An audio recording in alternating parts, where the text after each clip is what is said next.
unmute. Let's go. Hit this button. And we're live. Hello. We are live. Alrighty.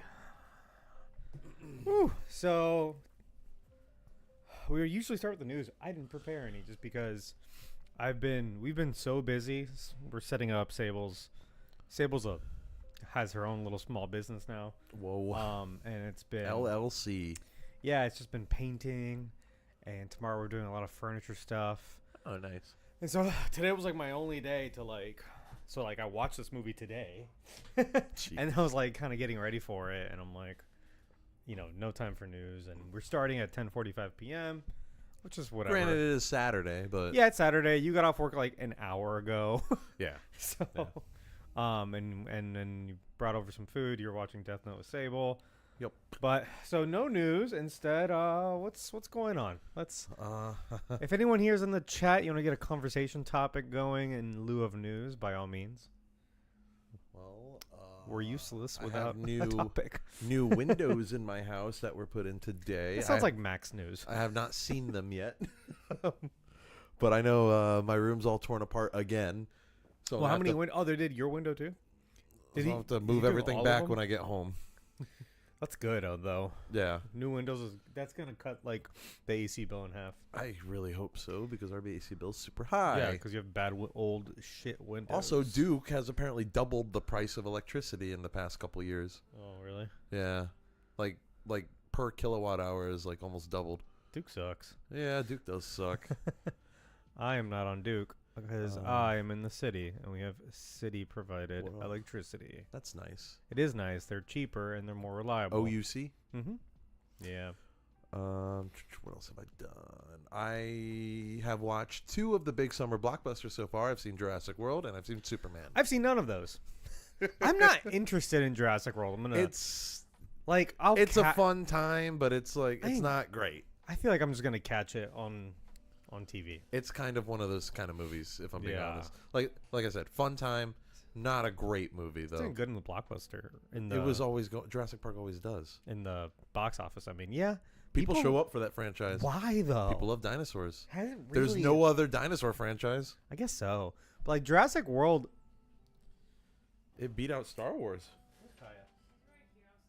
Yeah, I hear her little jingle. Okay, I love you, Kaya. She's sad because I'm in here. Anyway, yeah, man, people show up for those movies. Yep. Can't explain it. Like, I don't know. There's one incredible Jurassic Park movie, and then after that, it's just kind of like diminishing return. Like an sequel, it's a not, bad sequel, yeah.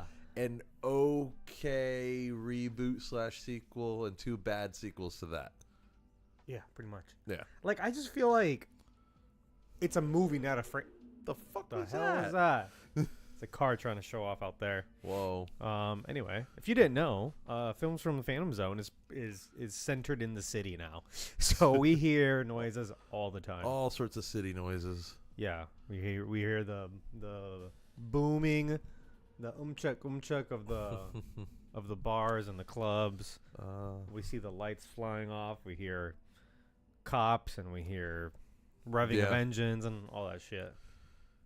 What was I saying? Oh, I just feel like Jurassic Park is a show. It's no show. It's a movie, not a franchise. You know what I mean? Like, if someone goes, "Hey, you want to see Jurassic Park?" I go, "Yes." The movie. I don't. It's not like saying, "Hey, you want to watch a Marvel or like a superhero movie or like a." Who says a Marvel besides Tim Robinson? Oh yeah. Or like if you said to me like, "Hey, let's watch Star Wars," I'd be like, "Oh, cool. Which one?" Like, I don't instantly think the one or I'm not or I'm out. You know what I mean? Like, if you came up and said... Listen, Lost World's not bad. Okay, but if you came up to me and said, like, let's do Jurassic Park, I'm like, you better only be talking about the first one or else, like, I'm not in. People like dinosaurs, so if someone's like, hey, let's watch a dinosaur movie, your options are pretty much anything in the Jurassic Park franchise, and that's about it. I like Jurassic World. I liked it when it came out. It was a cool idea. It was fun. It was fun. That's kind of how I felt about this new one. I'm like, it's fun, but it's like, it's not... great. The plot's pretty weak. They have good actors in this movie, but oh yeah, Scarlett Johansson leads it. Yeah, so yeah. And I saw Superman, which I won't talk about yet. Yeah. So we'll kind of cover some of our bases there. I haven't seen it because I've been at a conference all week. You had to work the day. So I had to work the evenings also, and fucked everything up. Yeah, and then But it's okay though, because we almost got shot. Oh, that's crazy. That's fucking crazy, man. Yeah. See, I'll talk about living downtown being dangerous. The only times that I felt like Hang on, people have literally been shot right down the street from here. Okay, let me finish. The only times I felt like the only times I've been ever close to being shot has been in Waterford Lakes. The Waterford Lakes Town Center. Sorry, I didn't mean to. I don't live in it. I guess that's true. I'm just saying that part of town. Like, yeah, it has a family friendly. The UCF side of town. Yeah, it has a family friendly visage, but really, it's just as dangerous as any other part of this town. Yeah. But also, it's like, damn, dude. Like, if you're gonna conceal carry, have a holster. Why is it falling out of your pants? So he just dropped it and hit the floor? Yeah. And then what happened? He looked around embarrassed, picked it up, and walked out of the theater. He left the theater. Good. But I'm pretty sure. Wait, you said he came back? I'm pretty sure he was in the same theater as us watching the movie, because after the movie finished, I went to the bathroom, I walked out, and there he was standing next to the bathroom. Oh, my God. And I'm like, oh, we're walking out the other exit. And we did. Okay. See, like, it's the fucking irony of these people. Like, I mean people that like feel like they need to carry all the time. Right, but it's like if you're doing it right, nobody knows you're carrying. But like they think that they have like the proper defense, but like to a problem that they're literally creating.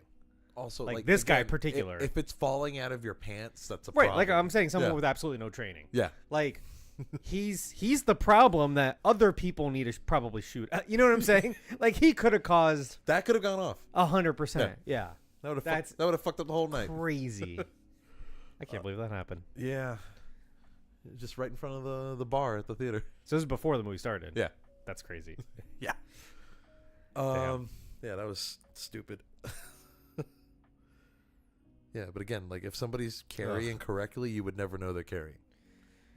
I guess, yeah. I mean, anyway, don't you like not need a license anymore for that or permit? Not in Florida, no. In Florida, I forgot how much we. But also, you're not so. I mean, there's only so much that they can actually do to enforce it. But you're not supposed to have one at the movie theater. But oh, really? I think it's one of those places where like it's Regal's policy. It's fine. But I mean, all they can really ask you to do is, hey, leave. They can press charges. They can. That's something.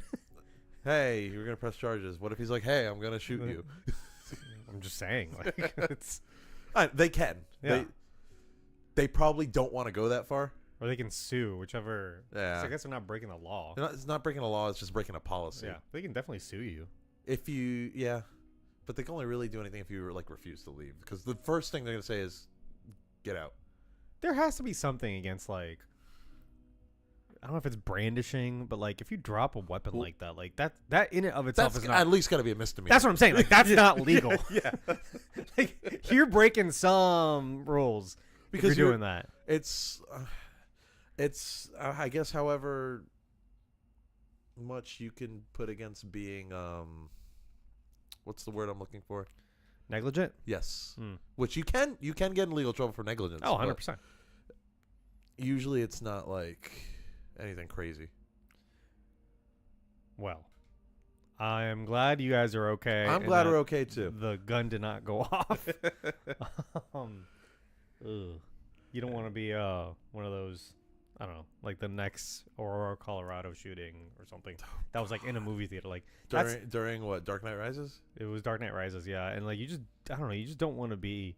The movie theater is not a place to be stuck. Like it's a place to sit down and lose yourself for a couple hours. I'm just saying, there's like one exit, not lose your life, or I guess 2 exits per theater. Like it's meant to hold a lot of people. There probably should be more exits. Yeah, there probably should be. I don't know, or a bigger door. There's 5 major exits, and then there's 1 additional exit per theater, which I guess is enough. But I mean, if you're in a crowd of people and like, God forbid, a shooting anniversary, I forget. It just happened. I think it's been over 10 years. And they're I don't know if it has, but anyway, they are just now demolishing the building. Which has And been vacant since it's happened. been vacant since it happened, but like the bar owner didn't want to sell. It was a whole thing. So the city ended up buying it so that they could construct a memorial instead. And so now plans are more. And there's 100 there's people's not too much for a club. there's like one back exit and one front exit, and someone just starts spraying. Like, Yeah, like what are you gonna do? You know, right. like I don't know, buildings like that. Not great designs.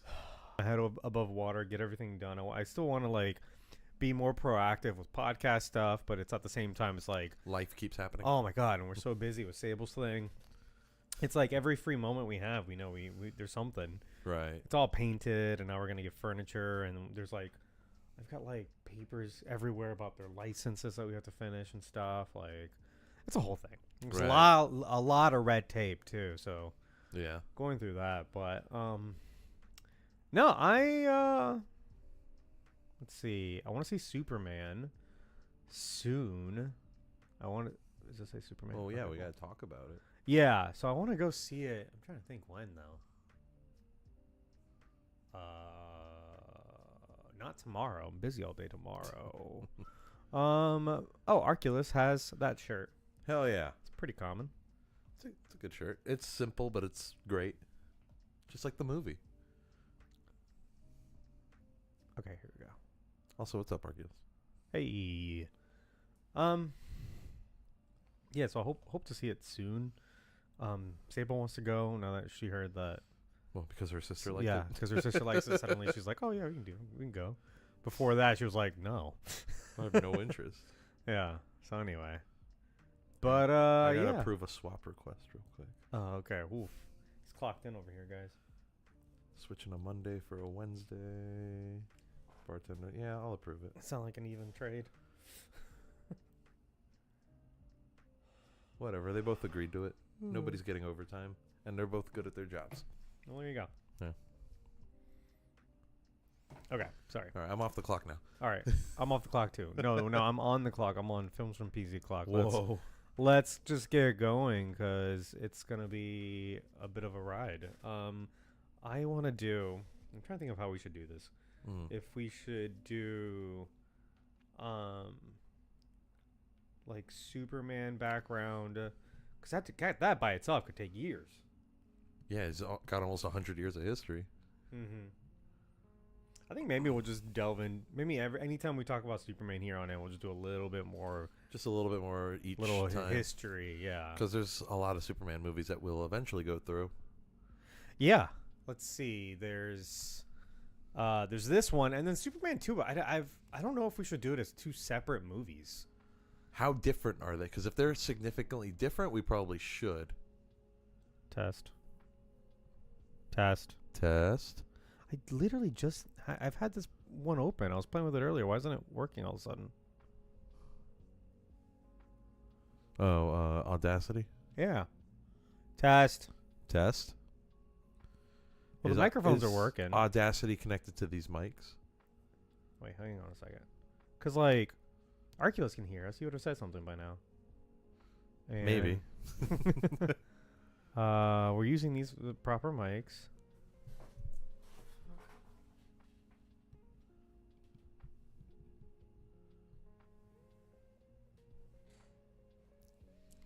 Might just have to close Audacity and reopen it. Yeah, but I didn't. It was working earlier, and then I never closed it. Oh, You know what I mean? that's so weird.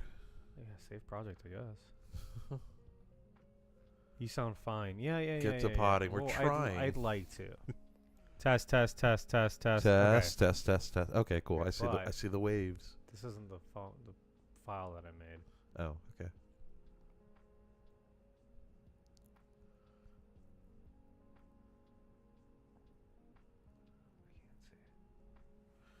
Did you even name it? Yeah, Oh. Superman. Right here. What's SPMM? Huh? What was SPMM? Was that a file? Yeah. I'm trying to think of what that would be. Okay. I'm afraid I can't do that. Arculus. Test. Okay, cool. Nothing changed. Open the pod bay doors. How? Okay, perfect. All right. Well, yeah. So let's see. So Superman 2 and Superman 2 the Donner cut. And I don't know if we should treat that as two separate episodes. I don't know how different those are. Apparently, they are at least 50% different. So they're kind of different movies. Yes, because and I don't know. I haven't seen them, right? But like they needed to be different enough so that they could get Richard Donner's name off the credit, and so he would have to have made less than 50%. Oh shit! Because I think even Justice League had Snyder as a credit still. Right. Yeah. So and then that's and the that only was significantly different too. Yeah, and that's like the other. That was a different plot. Yeah. That's the other example of this. This is the only other time like this has happened. Right. We probably should do separate episodes then. Yeah. We don't have to do them like back to back, although something like that might be a good idea too. Yeah. Okay. Anyway, let's get started. Yeah. Welcome to Films from the Phantom Zone. Keyword Phantom Zone. Whoa. We see it. Right? Yeah, I think this is the first time first appearance of the Phantom Zone. First appearance of the Phantom Zone is in Films of the Phantom Zone episode. What episode is this? I don't know, 70 something. We're only in the 70s. 60 something. It might be less. We have a lot of bonus we do a lot of bonus stuff. Yeah. Where we watch a forgotten superhero movie and decide, does this belong in the Phantom Zone to be forgotten forever or out and about for everyone to rewatch and remember fondly? Very cool. Okay. We tripped you up, Arculus, because we actually didn't say all that. We usually do. Yeah. Anyway, my name's Arnaldo. I'm your host. I'm joined by Berto. And Berto, what movie are we discussing today? We're discussing Superman 1978, not Superman 2025. Not Superman 2025. Not yet. Not yet. And by the way, Berto has seen it. I have not. So yeah. That's going to like inform a lot of probably what we talk about. If you want to see some of my thoughts on it so far, check out our Discord, Superman spoiler chat. Oh, true. Oh shit, what was I about to say? Oh, not called Superman the movie. They just put that on a bunch of the posters. Yeah, it's just called Superman. It's just called Superman. And for the longest time, I thought it was officially titled Superman the movie. It's not. That's the easiest way to Google it. I think it's because, this was back in an era where, like, they didn't really know, making movies of, like, comics and cartoons. It wasn't a thing. It wasn't really a thing. So there was a lot of things that had the movie after it, like on the posters. Around this time, it's like, we've covered movies around this era, but nothing as big as Superman. Yeah. But also, comic book movies weren't really a thing, and if they were, it was usually like a serial or a TV pilot or something very low stakes. I think it helps. I don't know if we should. Like, it was never a full Hollywood production. Yeah. So, obviously, in this film, and you, a lot of people probably know, this film is incredibly influential in the scope of comic book movies, right? Still to this day. Oh yeah. For one, this is Kevin Feige's favorite movie. Yeah. And he puts on this movie for the directors and producers and writers of every MCU movie on day one of pre-production. Now, I don't know if he still does this. I don't know if he's got time to still do this. That's what they say. But I know definitely at least phases 1 through 3, he was doing this. They just wanted to get in the right headspace and be like, this is what we want to strive after is Superman the movie. As in this one. Nothing had been done on this level at the time yet. No, right. Yeah. So I think that's you see a lot of the marketing material like this poster, and it's very much like, hey, we're doing it. This thing, Superman, this comic book hero that is incredibly popular. And by this point, he had been for 40 plus years, right? Yeah.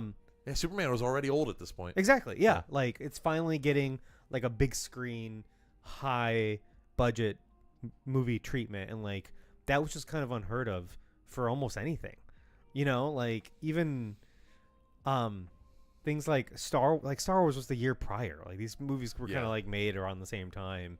And Star Wars kind of saw the same thing where people said, are you really going to put a lot of money into like a science fiction movie. Like do that people doesn't- show up for that? Yeah, like Yeah. that's not gonna work. That's for TV.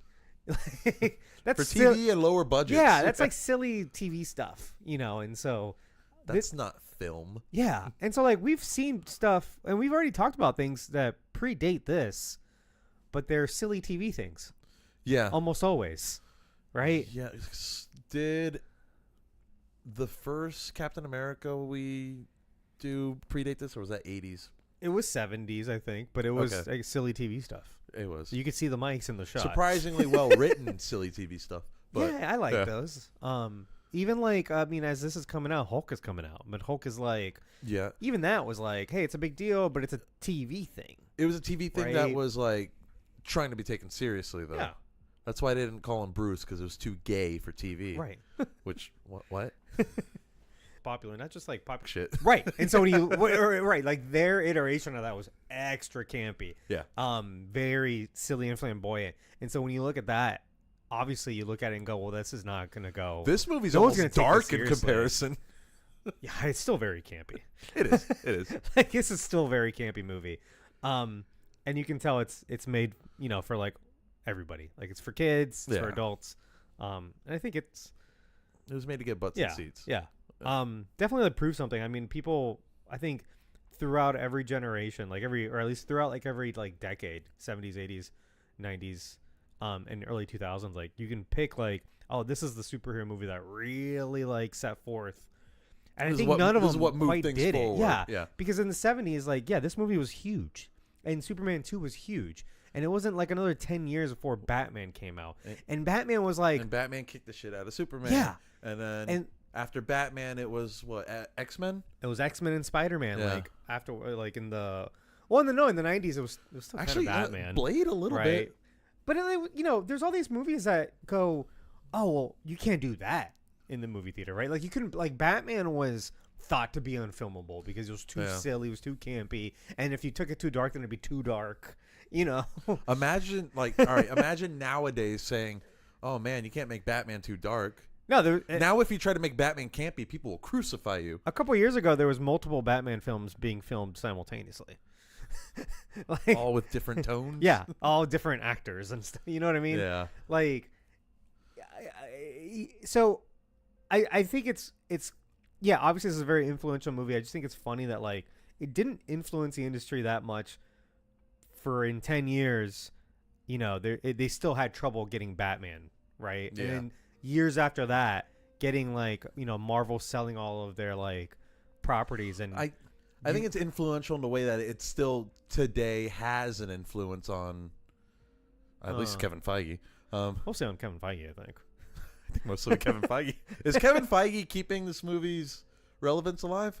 I think James Gunn might be doing that now. Actually, he might be. I think James Yeah. Gunn is a fan of old campy Superman too. Oh, I mean, without having seen Superman, I You already already know know. that. Yeah, and I'm waiting for it. But the oh fuck, what was I gonna say? Superman. Oh yeah, the theme is supposed to like say his name. Oh, did I just do that? Yeah, you did. But in the way that. Dun, dun, dun, Superman. Oh, okay. Wow, that was really easy. That then. was intentional by John Williams. Oh, okay. I read that Yeah. last night. I was just Yeah, we'll talk reading about random this. facts. Oh, that's awesome. Yeah. Thank you. We'll talk about the score, but I just think it's funny that like it's again like once every 10 years another superhero movie comes out, and then people are like, "Oh, I guess you can do superheroes." Because it was Batman and then it was Spider-Man. That was a conversation around Spider-Man. With Spider-Man, I feel like they were waiting for like the technology to like. How do we have somebody swinging through a city and not make it look like dog shit?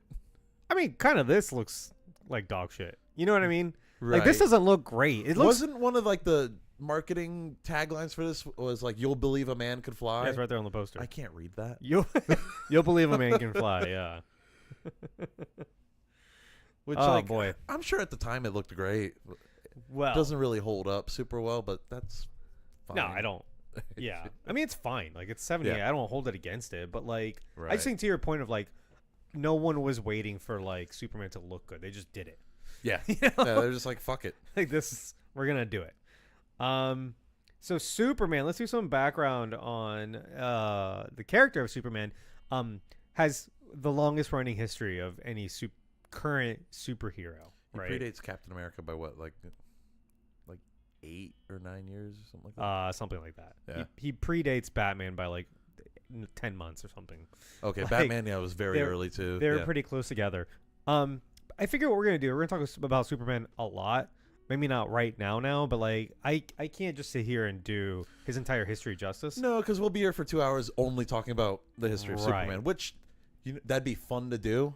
And That's not why we're here, though. Better people have done it than us. Yes, I I'm can sure tell there's you a right YouTube now. video that will cover that much better than we can.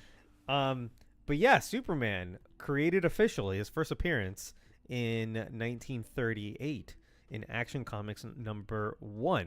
Now, the most expensive comic book. Yes, ever. most famous and most expensive single issue of a comic book ever. It goes for millions and millions. Didn't Nick Cage get his stolen? Yes, and he got it back. Oh, okay. You could do a podcast on just that, like the history of Action Comics #1 and how crazy, like the stories around that particular issue. And I'm not talking about like the issue like inside. I don't even know what it's fucking about. I'm talking about like, what people have done to and for that issue. Well, would you argue? It doesn't even need to be an argument, actually. Action Comics #1 might be one of the most influential comic books of all time. Like, period. Maybe. Is that the I birth of like guess. the superhero? Yeah. So, and this is something that maybe you can probably devote an entire issue to. Like, because, obviously, you have like old fables and epics and stuff. You have Beowulf. You have. Well, that's. I was gonna go to like, yeah, pulp heroes from like 20 years prior, and you're like Beowulf, the epic ancient poem. times, the epic poem. Like Odysseus. Odysseus. I mean, they're basically like Yeah. superheroes.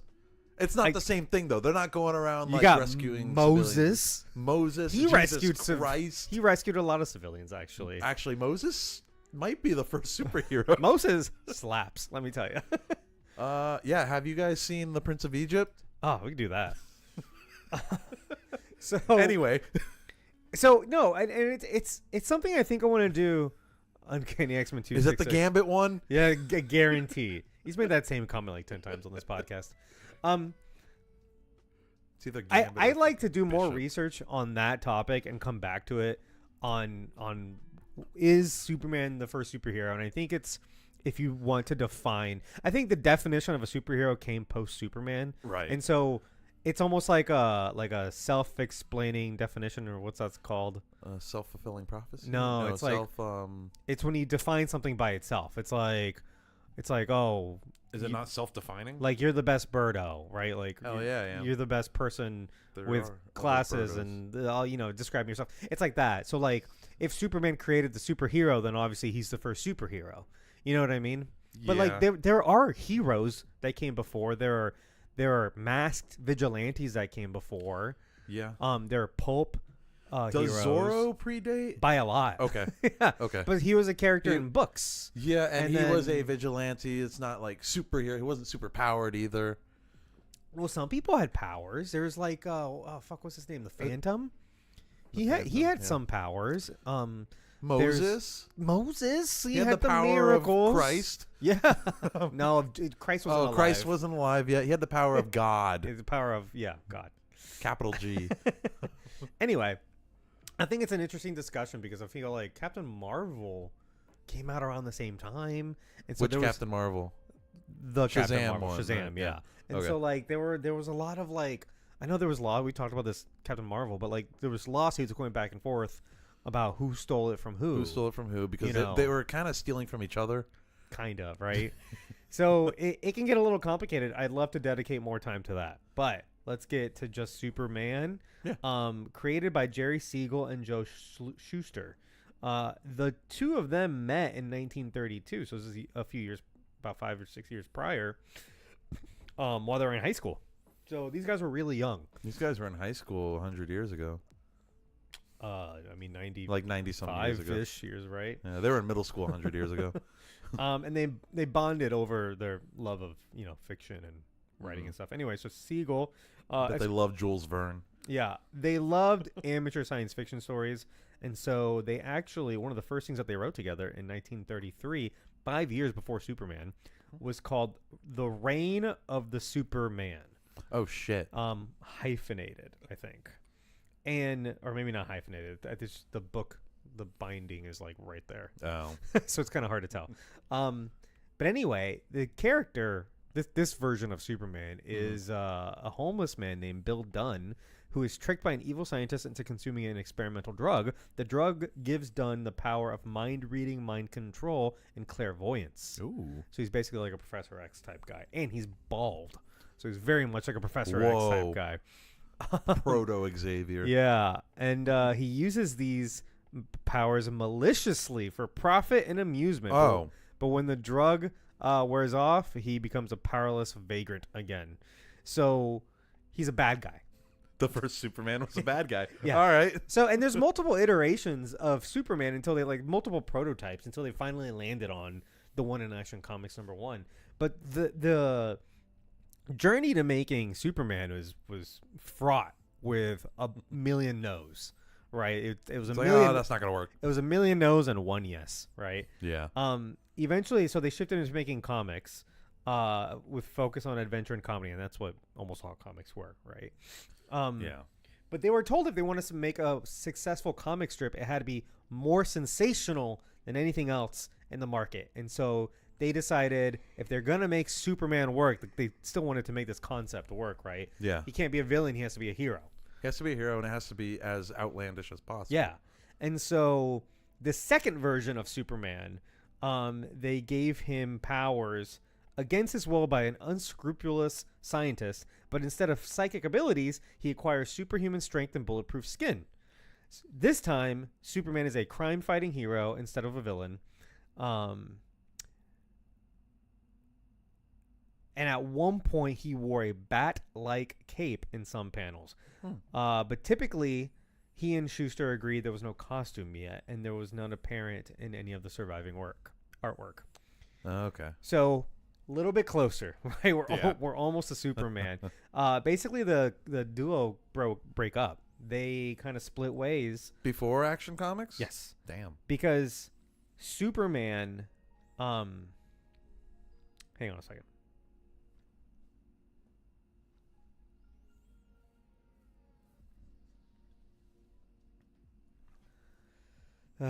Yeah, so the second version, real quick, went into a comic book called Detective Dan, Secret Operative number 48. And it was all original stories. Which most comics were at the time. As opposed to reprints of newspaper strips, which also was a thing that happened at the time. So Siegel and Schuster put together a comic book titled The Superman. And so you can see a picture of it here. He still doesn't have a costume. Oh. That art's pretty good, though. Yeah. Huh. I don't know if this was published, though. Anyway, they didn't get a book deal because the sales of this specific what's the word I'm looking for? Publication. This because this specific publication use that for for a singular.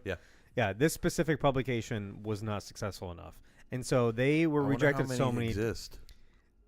That's interesting. Well, it's unpublished. It says cover of unpublished comic book 1933. So it's just artwork. Presumably none exist. Yeah. So Siegel, the writer, believed publishers kept rejecting them because he and Schuster were young and unknown. So he looked for an established artist to replace Schuster. Damn. I know. So, but that's his buddy. They ended up fighting, right? And they ended up working together on like other things, but for Superman, Siegel wanted a more seasoned artist so that they could finally get him off the ground. Damn. So Schuster's just fucking out. Yeah. So they ended up.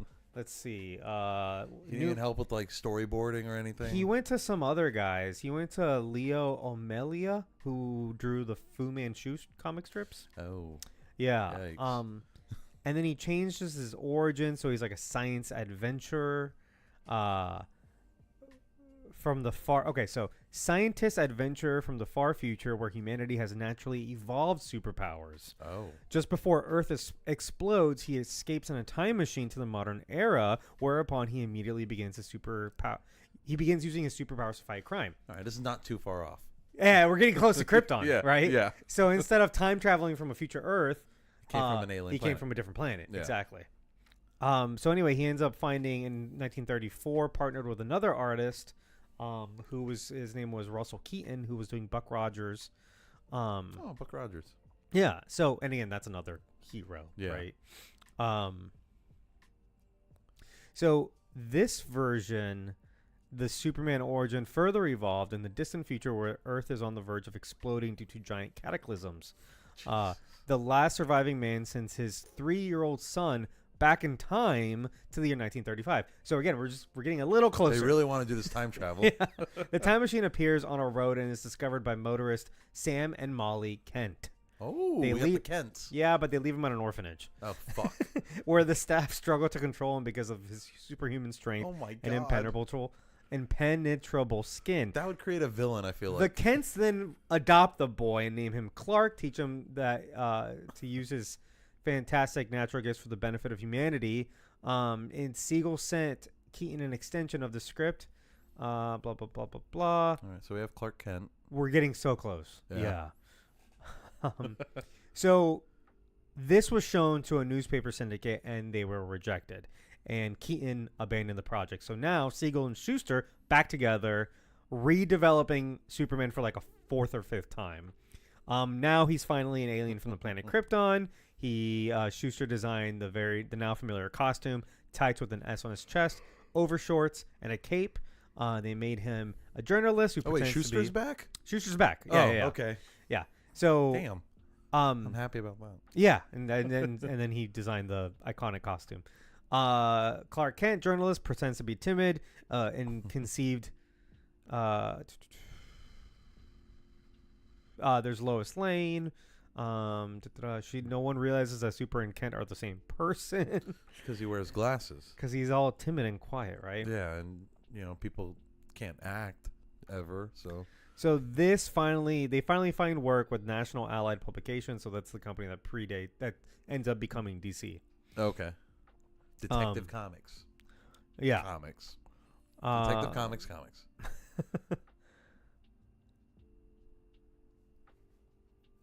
So they were making a strip called in New Fun Comics #6, when they show the publicators Superman and asked to market Superman on their behalf. Blah blah blah, blah blah blah. So some people offered to get Superman. Blah blah blah blah blah blah. This is boring. It's a lot of history, though. I know. It seems like it all happened in a short amount of time, too. Yeah. It's like a couple years. Oh yeah. These guys are determined. I'll give them that.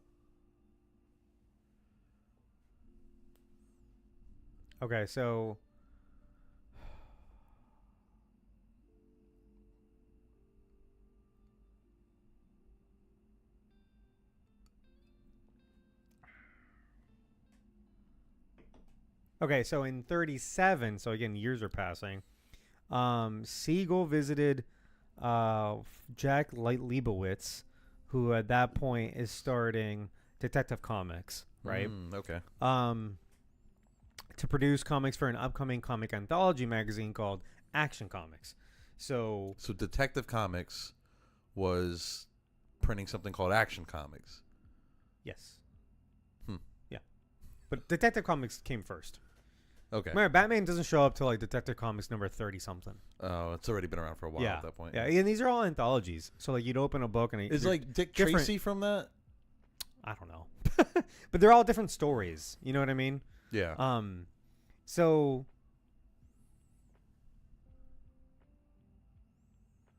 oh my god, it gets kind of it gets a little complicated, blah blah blah. Oh, no. They having grown tired of rejections, Siegel and Schuster finally accept an offer for 13 pages in Action Comics. At least this way they would see Superman published. They submitted their work and were paid $130. Actually, that's a lot back then. Okay. Hang on. Equivalent to $2,900 in today's dollars. It's not bad for 13 pages. Yeah, but that's all the money they ever got, I think. Oh, so in early March, they didn't make a deal. There's no contract. This was so basically they only got paid for the work that they did. They got paid $10 per page, right? So this was normal practice, right? Because the comic industry used to be absolute dog shit. Right. So basically, what happens is, when they signed their contract, they gave away their copyright for Superman to Detective Comics Incorporated, and basically they gave away the copyrights to all their previous work. They just wanted their work out there. Yeah, they wanted their character published, and then basically never really saw enough money afterwards. So who do you think got screwed over more, them or is it Bob Kane or Bill Finger? Bill Finger definitely got screwed over the most. Okay, Bob Kane was the asshole. Yeah. Bob Kane took all the credit and all the money. Okay. Because I think Bob Kane had a different deal. Bob Kane still was still getting paid beyond, I think he had a different deal with DC and was. Oh man, he Ray Kroc him. I think he had the copyright for Batman, so he was seeing a much bigger cut, whereas Spiegel and Schuster basically just gave away Superman right off the bat. Yeah. So because they're like, anything's better than nothing. We're tired of this shit, basically. Yeah. Damn.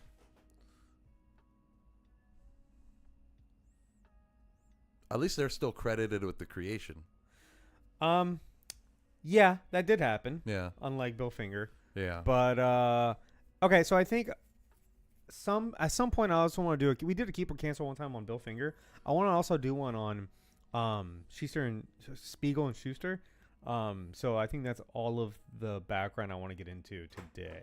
Okay. And then on a different day, we'll kind of go into their history a little bit more. Okay. And Arculus said you could say the concept came from, I can't pronounce his name, Nietzsche, the philosopher. Mm-hmm. What, the concept of like a superhero or the concept of just a hero? I'm not super familiar with his work. Testing. I gotta do something more with these mics. I mean, it's still recording us. I know, but ever since I got the new computer, it's doing something slightly different. And I'm like, I don't know why it's doing that. Anyway, it's gonna sound fine. I'm just being picky. It's annoying you. Yeah. All right, you ready to get into this movie? Yeah. Oh, actually, I have a little bit of background about this film too. Oh, Arculus said Superman himself. Oh. Suppose the idea of an Ubermensch or above man or Superman. Oh, okay. That's pretty cool. So like a man that's extra powerful. Extra powerful above everybody else. Extraordinary. Super, you would say. Super. Fantastic. Yeah. I really think they probably changed the definition of the word super also, because super really means like on top or above. Mm-hmm. You know, like extra. Like superintendent. Yeah, above or extra this. Yeah. You know, like supersede or like and it's like still superior. used that way. Yeah, but like super, when you think like super, superhero, it's not like a hero that's above everybody. You think powerful, right? You know, like I guess strong and I don't know. Slightly different definition of super. Anyway, so this film, I'm gonna kind of not get into all the specifics, but I thought some of the things that I thought were interesting is that they originally wanted an A-list actor for the role of Superman before Richard Donner got involved. After Richard Donner, he wanted an unknown. But so before the director got involved, they went through Burt Reynolds, Robert Redford, Paul Newman. Here's one. Bruce Jenner, who's now Caitlyn Jenner. Okay. Not even an actor, right? Like just an athlete. An athlete, yeah. Anyway, he auditioned. Okay. Or she auditioned, but this in 78, right? Right. It depends on how we're talking about it. James Caan. James Brolin. Well, might have been good. It's interesting to see James Caan, who's like always done like kind of tough guys, villains. I mean, didn't Paul Newman do that too? I guess so. Also, all I can think of is Newman's Own. Oh, true. Yeah, that's all I think of when I think of Paul Newman. Yeah. Christopher Walken. Oh, Walken. Yeah, I spelled that wrong. Yeah, I was like, you put Walker. I'm like, Yeah. who's that? That's why I meant Walken. Christopher Walken as Superman. I don't think know that if would have worked. Yeah. Was he still talking like this? I don't know when that began. I'm gonna be honest with you. Nick Nolte, which I would have liked to see choice. that. That would have been cool. John Voight and Warren Beatty. And so John Voight Superman. when I can see John Voight as Jor-El. yeah, I see Christopher Walken or Nick. I guess I'm thinking about these people now though when they're older. Just old men. Yeah. Old tough men. Yeah, any of them work, right? Yeah. So Robert Redford. right, Richard Donner wanted an unknown, and so one of the first people that were suggested was Christopher Reeve, and he said no because he was too skinny and too young. Oh wow. So they auditioned 200 more actors, and he eventually came all the way back to Chris Reeve. Like the casting director was still pushing him, and he's like, and he encouraged him to audition. But for the audition, Chris Reeve at this point did not want to wear a muscle suit, which was suggested. So instead, that would have looked horrible. He just worked out. He went under a crazy training regimen under David Prowse. Darth Vader? Darth Vader himself, yeah. So David Prowse also wanted to audition, but they wouldn't let him because he's doesn't his voice like not sound great? He's British, and they want a good American. I'm Superman. I don't know why I made it so high pitched. I was doing like a Tom Holland. So I guess they wanted like a nice American boy, right? That's Superman. I mean, who knows if David Prowse has any of the ability to even do an American accent? So is it Truth, Justice, and the American Way? Yeah, I meant to. We're gonna put a pin in that for the Superman review. Okay. Because I do want to talk about that. It's mentioned here, but that line didn't exist until World War II. Because it's propaganda. Propaganda. They changed it to the American way, and then like years later, they redid it. So what's the American way? Freedom, right? It's the anti-Japanese. Well, I don't know. I guess, yeah. Yeah. So they even ended up changing it, and like if you listen to like Fox News, they're pretending like this movie reinvented the slogan. It didn't. It's been the slogan for some time now. You listen to Dean Cain. Yeah, exactly. But yeah, now they're it's like in a better tomorrow or something like that. Which honestly, that sounds better. Yeah. Man of Steel, Man of Tomorrow. Like, yeah, he's an American Kansas boy, but like he's not only here for America, he's here for everyone. Exactly. Yeah. That's his thing. That's totally his thing. Yeah. So, yeah, apparently he just put on the muscle. And good for him. I mean, he looks the part. He does. No, he looks great. As soon as he steps in, I'm like, holy shit. Like, yeah. You know, you hear, I haven't seen this movie in a long time, and I saw it as a kid a couple times, but like, I will mostly watch the Superman cartoons, like the Fleischer ones. I saw those. I don't think I've ever seen this movie. Really? I thought I did. I must have seen one of the sequels. I think I've seen... I saw some of them as a kid because I remember them. But, like, I remember bits of it. But, like, I don't... First time I actually, like, sat down and watched this movie was maybe, like, 10 years ago. Oh, wow. And I was like, oh, wow, this is not what I was expecting. And I kind of forgot about it until just now. Okay. But, yeah, no, as soon as he shows up, you're like... Because I was saying... You hear people say, like, no, like, he's the iconic, perfect Superman. He kind of is. And, like, it's not till, like, you see it on screen, you're like, oh, shit, like, you really look the part and act the part, you know? Yeah. And he's tall, and he's handsome, and he's jacked. He's absolutely the best part of this movie. Oh, yeah, it's not even close. Sorry, Marlon Brando. Gene Hackman's pretty good, actually. Gene Hackman's good. Yeah. Anyway, let's get into the plot. In Black and White, a 1930s theater... plays a child flipping through a comic. The opening credits soar through the screen in color to John Williams' iconic score. So this feels weird. It was kind of weird watching this today, but I feel like at the time it's probably hit so hard. Yeah, because they're still trying to make the statement that like, hey, we're making a comic book into a movie. Like that's a big deal. You haven't seen this shit before. Yeah. And so it's like, and not just any comic book. Like Superman was just as famous for being a radio show and a serial and the Fleischer cartoons. Right. So like where he's punching bullets back from a turret. Oh yeah. So it's not just a comic, and it's just it was like bringing the 40s into today. today being the 70s, right? Yeah. And so it was probably like a huge nostalgia hit for like old nerds like us, Yeah. that like, you got this black and white, and then like the title just shoots out through. It's almost like a 3D effect, right? It's also like a little I guess reminiscent's not the right word because this was before, but it reminds me of like when Marvel started making their movies and they do like the little comic book flips, like the Yeah. like just like, hey, this is a comic book movie, guys. We're a comic book company. That is what that is like. Yeah. Right. No, you're absolutely right. Except this, they're literally showing someone reading a comic, but yeah. it's like part of the movie. I guess it's not part of the movie. It's the same thing. it's like a I don't know, an introduction. Yeah. Like a title card or something. Mm-hmm. On planet Krypton, Jor-El, along with the rest of the High Council, sentenced General Zod, Ursa, and Nan to the Phantom Zone for acts of treason and sedition. All right, name drop. We're done. Podcast over. It's all over. Man, what an exciting few weeks for us. I know. Over on Where's Mephisto, I don't know, spoiler alert. We found Mephisto. We kind of found him, yeah. So we found Mephisto. We found the Phantom Zone. I All guess we right. pack it up. Written it's and over. directed by George Lucas.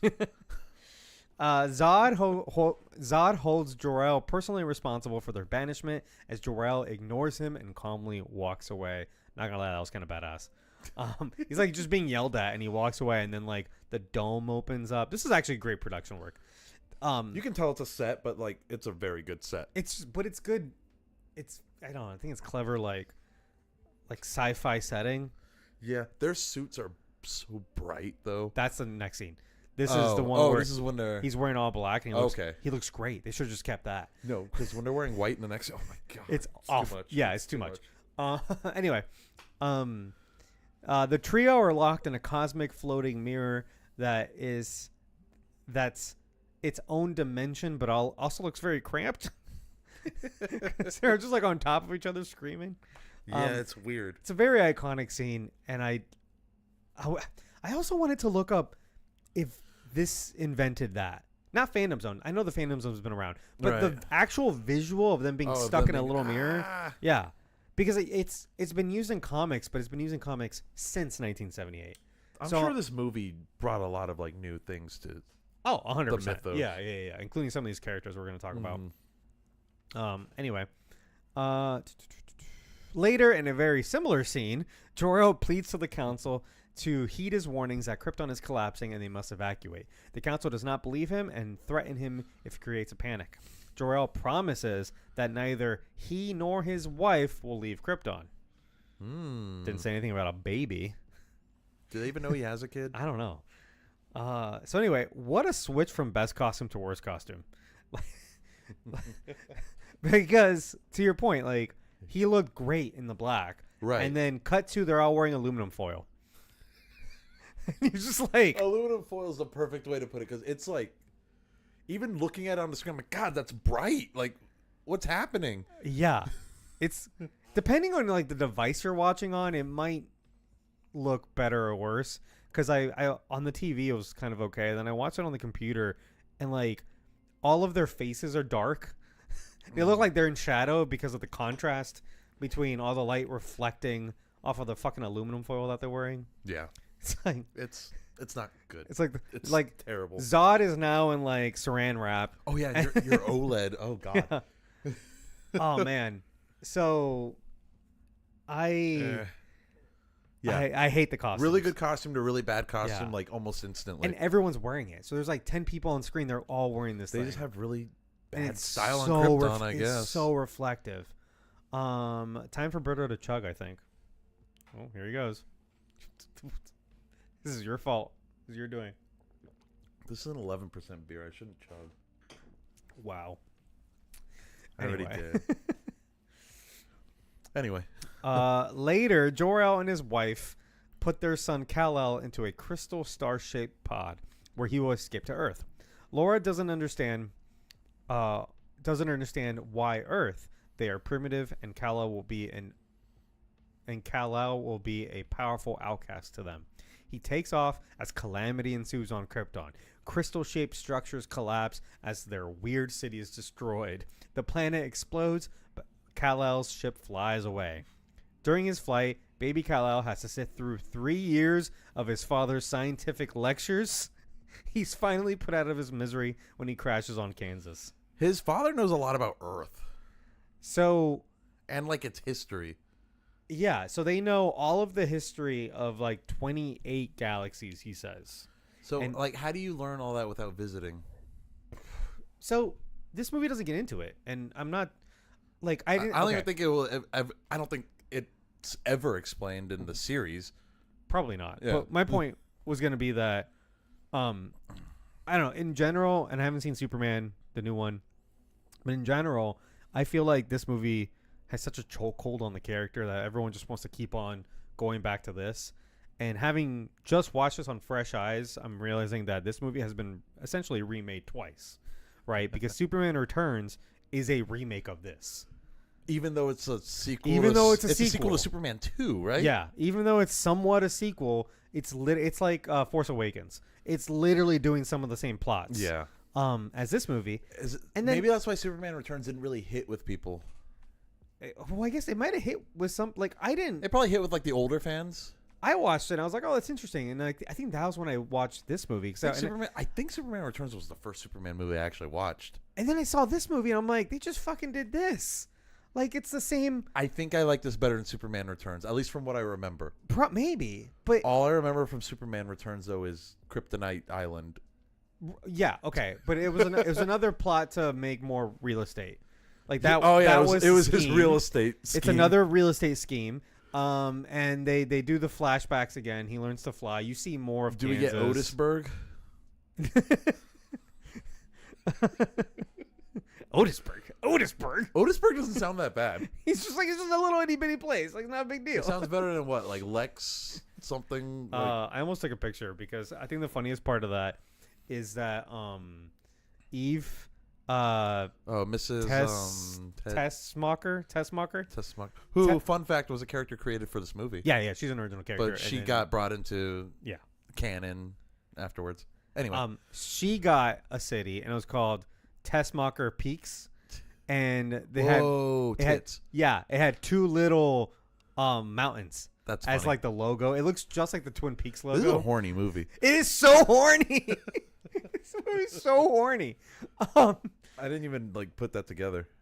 No, cool. I paused it because I wanted to read the names, and then that's when I noticed the little. I think most people just get stuck on Otisburg.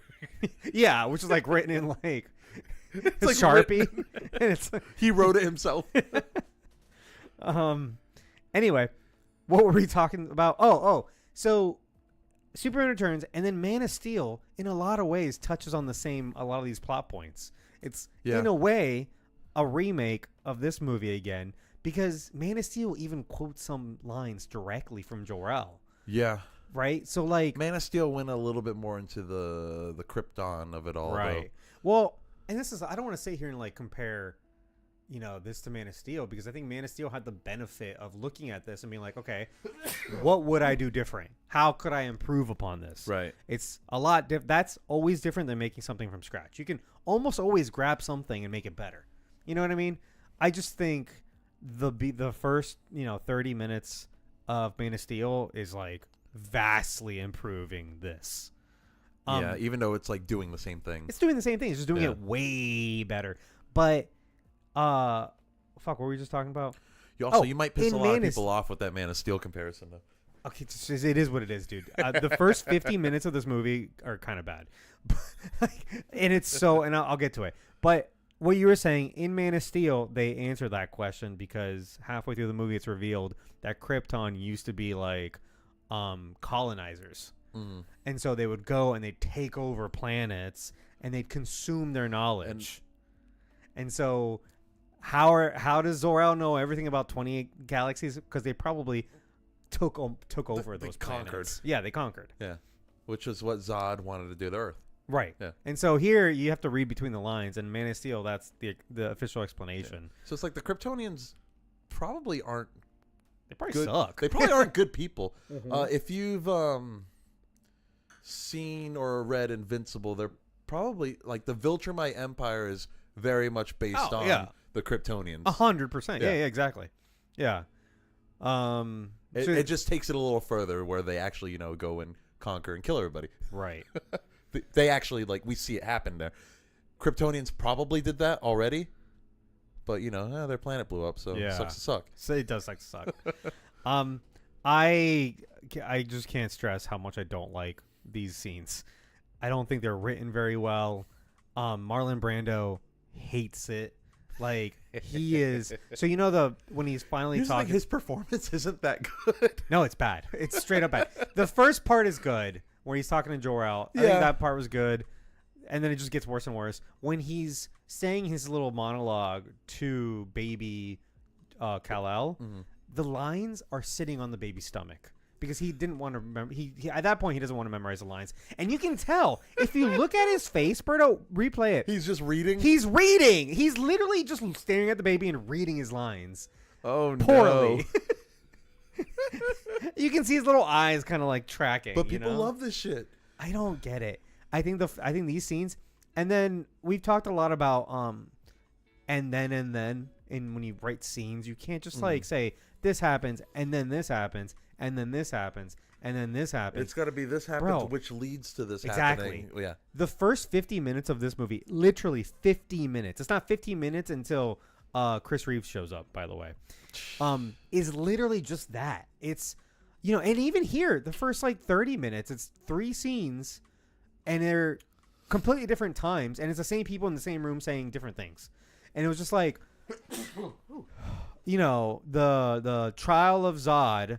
Okay, we just started at a random time in history, and then we're going to meet them again, and they're talking about the destruction, and then they're going to send baby Kal-El away. And I was just it's not edited well at all. It's just things happening. It's just things happening, and you go, well, then what's the point of all this? And then you have to sit through Jor-El just constantly talking, and just now he's talking to baby Kal-El, and he's teaching him about, the theory of relativity and all this. Anyway, I got it written down here, but I thought I had it written down. Oh no, that's later when he does it again. So he's retaining all this information. There's no way, right? There's no way he doesn't remember that he's an alien. He finds his ship later. No, he's like, man, I'm kind of weird, aren't I? Yeah. Anyway, the pod crashes in front of a pair of farmers, Jonathan and Martha Kent. They're astonished to see a naked 3-year-old boy walk out of the crater penis first. Hell yeah. Look.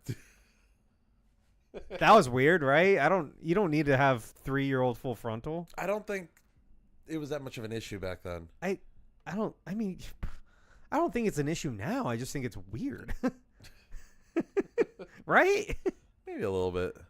You know how you okay, but, you got the Nirvana cover art. Yeah, but that's almost it's iconic. I know, but it's sarcastic. It's it's commentary because isn't he chasing money or something? Yeah, he's chasing money in a pool. It's about the industry or whatever. Anyway, that doesn't matter. The point is, they hate the industry. When you everyone has pictures, baby pictures, and naked. And your penis is out, and your parents are like, "Oh, look at you! That's when you discovered it." And it's embarrassing. It's I don't want people to see my baby dick. Yeah, and I just feel kind of the same way. It's did we really need this kid to just be standing there naked? I mean, he wouldn't have clothes, I guess. Yeah, but come on, you just don't have to show it. It's off-putting. Anyway, Martha sees no issue with adopting this asteroid boy who lifts up the truck when the jack fails. He does save them. I guess so, yeah. Years later, Clark Kent is a Smallville High School's football team equipment boy, bullied by the quarterback, Brad. Of course his name is Brad. That same. Why is that the generic jock name? Well, in Man of Steel, there's a kid named Brad, and it's the same. I know. Yeah. It's the same characters, right? Again, that's a remake. Actually, there might be a Brad in the Smallville show too. Actually. Oh, is there? Maybe. So yeah, I don't know if Brad is original or not, but again, this movie redefined fucking Superman, and maybe everybody he's the Flash Thompson of exactly. Yeah. Everybody wants to do this movie, so. Frustrated, Clark kicks the football into the stratosphere and cools off by running faster than a nearby train. And people see him, so why'd you do that? Yeah. What? Brad and his girlfriend Lana are astonished to see Clark made it to his farmhouse before they did by car. Clark shares his troubles with Pa Kent, who calms him down and tells him there's that he's here for a reason, but that reason isn't to show off scoring touchdowns. Then he just dies. Yeah, he had a heart attack pretty quickly. Damn. I'm astonished at how little screen time Paul Kent's in this movie. I thought it was more. He's in the movie for 20 seconds. Yeah, it's so he has 2 scenes and that's it. We had to sit through 30 minutes of Jor-El just lecturing everybody, and we get 2 lines with Jonathan Kent. It's not fair. I don't mind not getting too much Jonathan Kent, but at least have him do some say something important, not be like, hide your powers. Well, he doesn't even. I replayed that scene multiple times, and he doesn't really say anything. He doesn't say anything inspirational. No, and he doesn't give him a straight answer either. He's like, what's his name? Clark is like, hey, he's like, I want to play football. It's like, you can't. But I should be able to show off my powers. He's like, this is my natural ability. Heart attack. Right, but he doesn't say. Because we had this conversation because even Chris. Man of Steel did that better. That's what I'm saying. But I would still argue Man of Steel didn't do it well either, because he's like, Kevin Costner, Pa Kent kind of sucks. Well, if it wasn't for the death scene, I think he plays it pretty good. He plays it good. Sure, it doesn't mean the message is good. But he's saying the same shit though. He's saying to hide. I'm not saying this message is good either. I don't like the whole hide who you are. Yeah. We had a whole argument with Chris, remember, when we talked about Man of Steel, about Pa Kent, and I'm like, I don't really see the big difference between these 2 versions of the character at all. I think Kevin Costner's is just more fleshed out. Well, the issue with the Man of Steel one was the way he died was totally preventable, and he just told him, don't save me. Right. But that's dumb.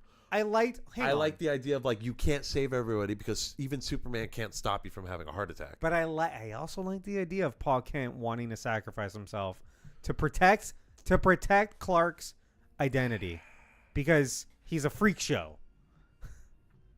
Here's the thing though. But this Pa Kent also wants to keep the secret. He's like, I always expected people were going to come up to our door and try to study you. And that never happened. And he's basically telling him to stay quiet for the same reason. I just don't see how these characters are all that different. I'm not agree with you. I'll agree with you with the death scene of Kevin Costner's. Yeah, it's stupid. It's stupid. That's the dumbest part of that movie. They should have done it incredibly differently. It should have been a heart attack. I mean, yeah. if you're gonna do it, also Pa Kent doesn't have to die. I guess he does. He's not Uncle Ben. I mean, yeah, right. Sometimes he's just alive. Yeah, sometimes he's just around. Why can't he stick around a little longer and be inspirational to Clark? Because he's not very inspirational in Man of Steel either. I'll be honest. Martha's way better than Jonathan. Martha. I like Kevin Costner's Pa Kent a lot. If it wasn't for that final scene, I think it's great. Look, this is. Here's another episode where, look, I'm not saying Man of Steel is the greatest movie ever or anything like that. I don't forgive. I won't forgive it for a lot of things it does wrong, but I think a lot of things it does right is really good. It's one of those high, big swing, high risk, high reward. Yeah, I mean, big swing, big nothing miss wrong kind with of a guy. big swing. Yeah, you don't always hit, but it's got high highs and low lows. Let's put it that way. And so there's a lot of things about that movie that I do like, and I can't help but compare it. I'm surprised. You've seen Superman, so it's like... Yeah. Anyway. I've got 3 different versions of Superman to compare it to now. Whoa. But I'm purposely not talking about that movie. After Pa Kent's funeral, when Clark turns 18, he discovers a green crystal left to him by Jor-El. The one with apparently all of the knowledge of 28 galaxies. It should be noted that this is apparently not kryptonite, though. No. But it looks exactly like kryptonite. Mm-hmm. Interesting choice. Very interesting choice. It's just because I guess the crystals... Because kryptonite is specifically irradiated from the explosion, right? Yeah, it comes from the core. Yeah. Whereas this is... Isn't that what makes it green? This is just one of the crystals that they use for... This is their USB devices. They should have made it red or blue or something, a different type of kryptonite. Yeah. Or just a crystal. Or just a white crystal, yeah. Because they use Didn't crystals... Man of Steel do that? They use these... I think so. Right. It was a crystal that was basically a thumb drive. Yeah, they use these futuristic thumb drives. Yeah. He tells Martha that he has to leave and ventures to the Arctic. There, he tosses the green crystal into the glaciers, and a crystal fortress is erected. He just does it. He does it. This move, by the way, this movie is filled with people just knowing what to do because they know what to do.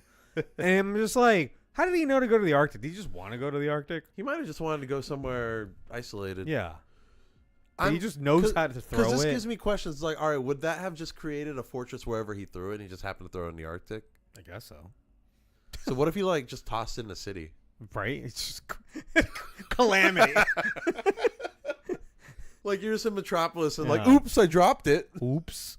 Like, oh, I destroyed it. Just killed 6,000 people.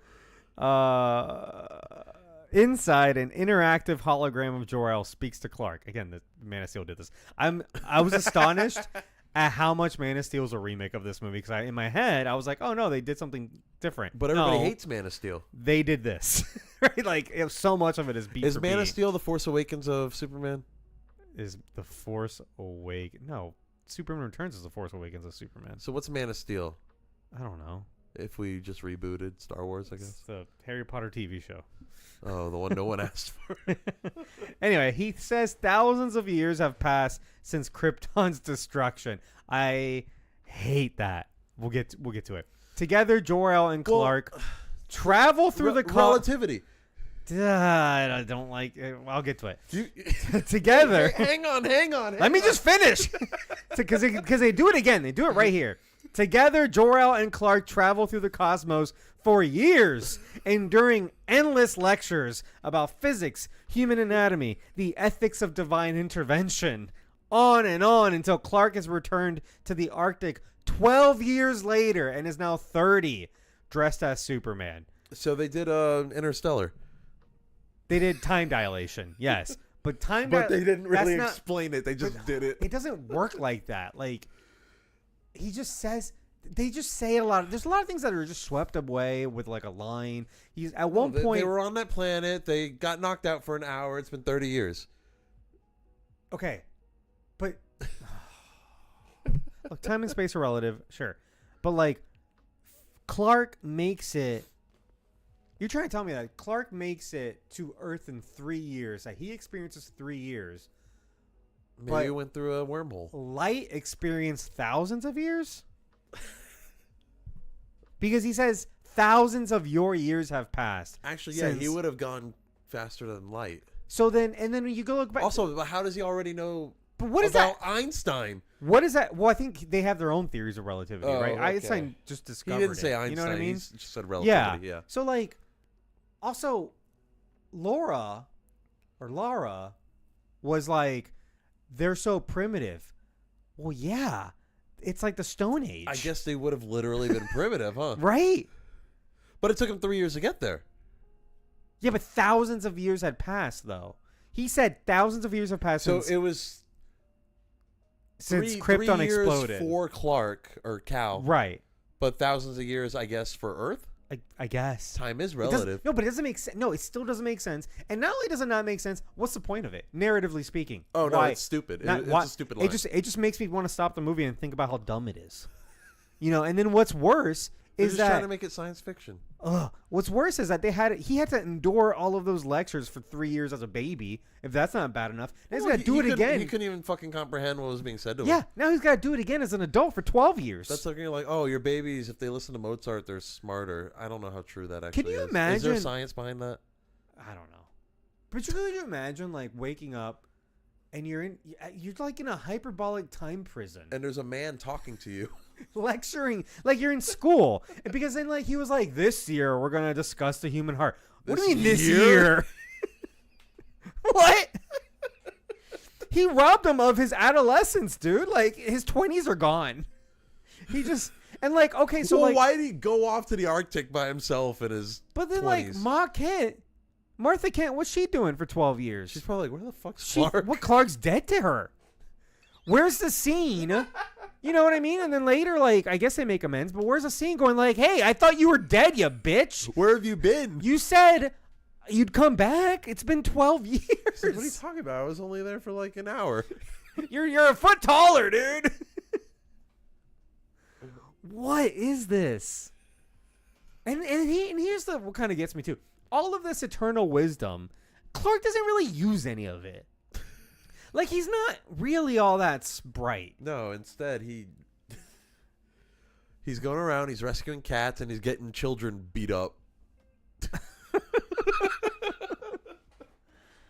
That scene's horrible, but it made me laugh. Wait, which scene? When he rescues the cat from the tree and gives it to the girl, she goes inside. She goes, "Mommy, Superman just brought the cat down from the tree." And then you just hear it. You go, "What did I tell you about lying?" And then you hear, I didn't hear that part. Damn, that's there's bad. child abuse in the Superman movie. Oh man, I just still can't get over the whole 12-year university mind prison through the cosmos. Hey, he went to college longer than anybody. But okay, hang on a second. You think maybe like, oh fuck, I didn't think about this. Also, did the suit just appear on him? Did he just like yes, yeah, no explanation. Why? And the thing is, the writers of this movie are thinking about these problems and not addressing the problems, because later Perry Mason makes a note of, he like mentions like, where do you get the suit from? Did someone make it for you? Is it made out of silk? Is it made out of, it's like, okay, so you guys are aware of this, that you didn't explain where the suit came from. Again, Man of Steel's like, and I always thought it was weird, Man of Steel, where Jorah's like, here, take this. And it's like, yeah, why do you have it in a room spinning? You know, that part was weird. But it is better than it just appearing. Well, like in Man of Steel, what is it? Like their uniform? Like a Kryptonian jumpsuit or a uniform Pretty or something? Much, yeah. But it's special colored because they have different colors. And, you know, Jor-El's was black and whatever. Red and blue. That's a choice. Yeah, it is. Anyway, in Metropolis, Clark Kent joins the Daily Planet where he meets Lois Lane, photographer Jimmy Olsen, and editor-in-chief Perry White. Wholesome Clark Kent impresses Lois when he asks for half of his salary to be sent to his silver-haired mother. Oh, I remember what I was going to say. Doesn't she think he's being, like, sarcastic or something? Or she's, like, making fun of him for that? Well, yeah, but she realizes, like, oh, no, he's actually doing that. No, he's actually, like, dorky. Like, he's actually... he cares about his mom. Like, he's not... She thought it was, like, his bookie. Yeah. Oh, yeah. And he's like, no, that's my mom. I need pictures of Superman, Jimmy. Jimmy doesn't need pictures of Superman. Perry does. What I was going to say is the 12 years also a time dilation thing where Superman is older 12 years, but on Earth not much time has passed? I don't know. I wonder if they touch on that in the Supergirl movie. Well, see, that's where you have to have a little time bullshit because she's supposed to be older than she's him, older, but she's not. But appears younger. Yeah. Right. Anyway, Clark and Lois get pulled into an alley and get stuck up.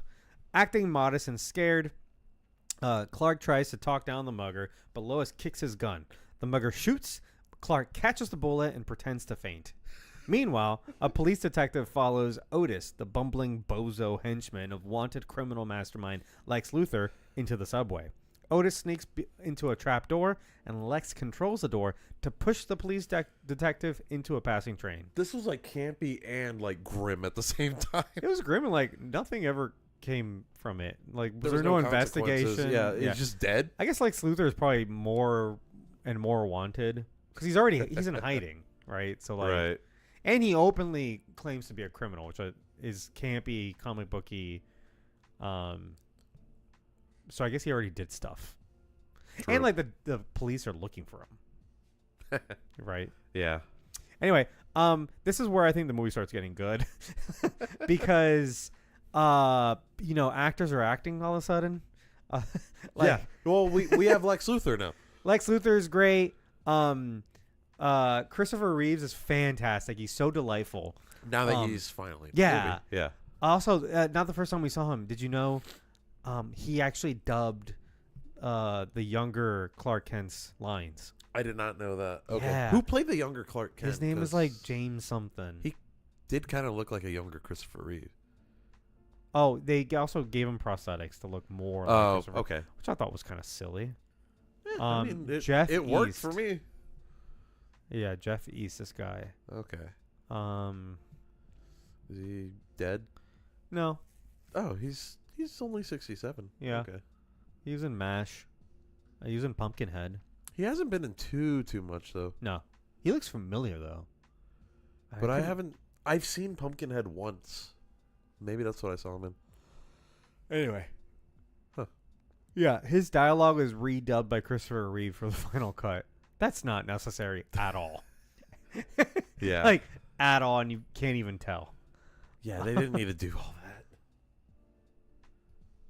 Anyway. And yeah, so you've got Perry White is great. Lois is fine.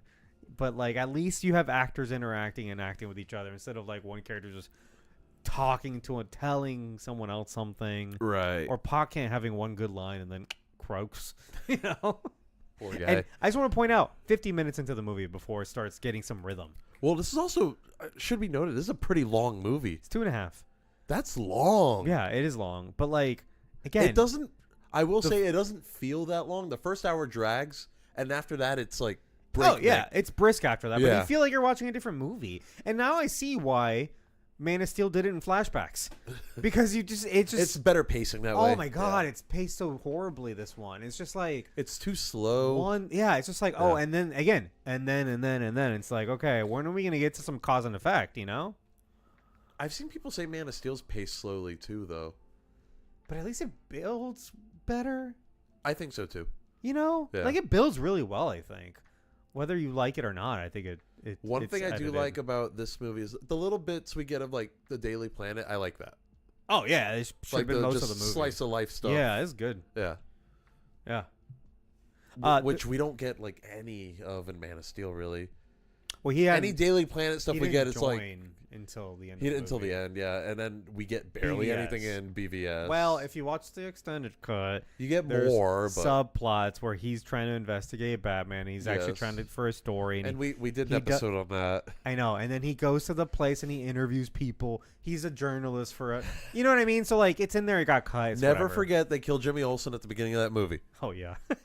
Also, Jimmy Olsen wasn't even a reporter. He was like was he a CIA agent? Yeah, I think he was. What was Zack Snyder doing with that? He was like an agent. I don't know. He's like, I'm Agent Olsen or something Yeah. like that. Yeah. My take on that, and I don't like it. You know, I don't like that either. my take is that was just him, and he didn't need to do this. He's making enemies when he does shit like this. It's like, hey, like here's what I think about your, like, you know, Silver Age, like, Superman bullshit, like. Because Jimmy Olsen Jimmy's was dead. Jimmy is like the silly campy character. He's always been. You kind of need him. You know, and he's the Robin character because Superman doesn't have a Robin, but like Jimmy Olsen and Jimmy's his buddy. Yeah, it's his little buddy. Yeah. And he's the one that, like, kids can, like, kind of. Yeah, it's like Jimmy, Superman, and Lois. That's like the trio. Yeah. So yeah, but for him to just get shot like that, I'm like, all right, we get it. It's fucked up. you know what I mean? Like, you want to do dark, gritty, modern, but I don't know. He didn't even meet Superman. So yeah. Anyway, there's a shot here where when Clark gets stuck in the revolving door. Did you see the cameraman? no, You can see the cameraman. like in the reflection. Yeah. And I think they tried hiding the camera. It's like a box. You know, sometimes they'll do that. Okay.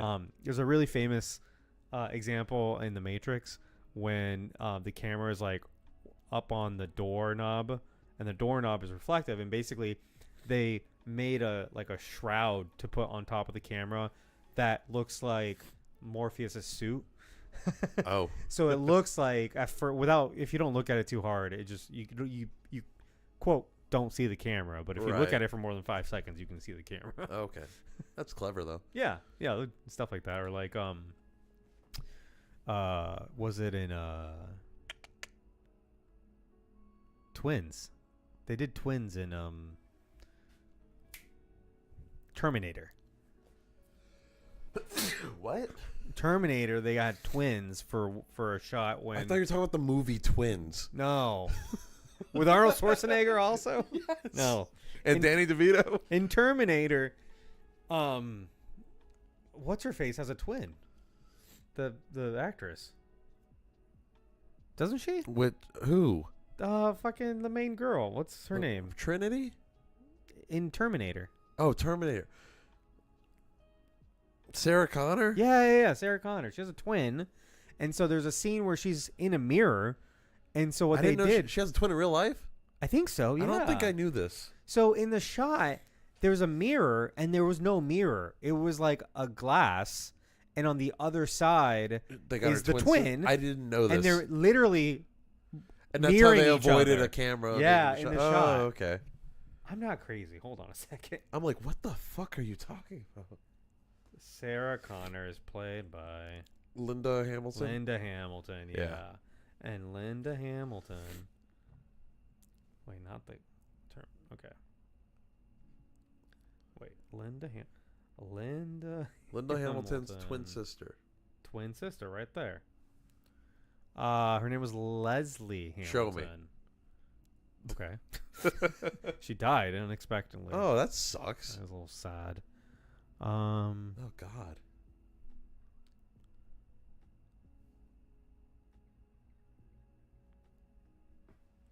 Yeah, there's pictures of them all together. But let's go and click on. Was it Terminator 1 or Terminator 2? I think 2. T2 Judgment Day. I've seen that movie so many times too. I had no idea she had a twin. Okay, here it is.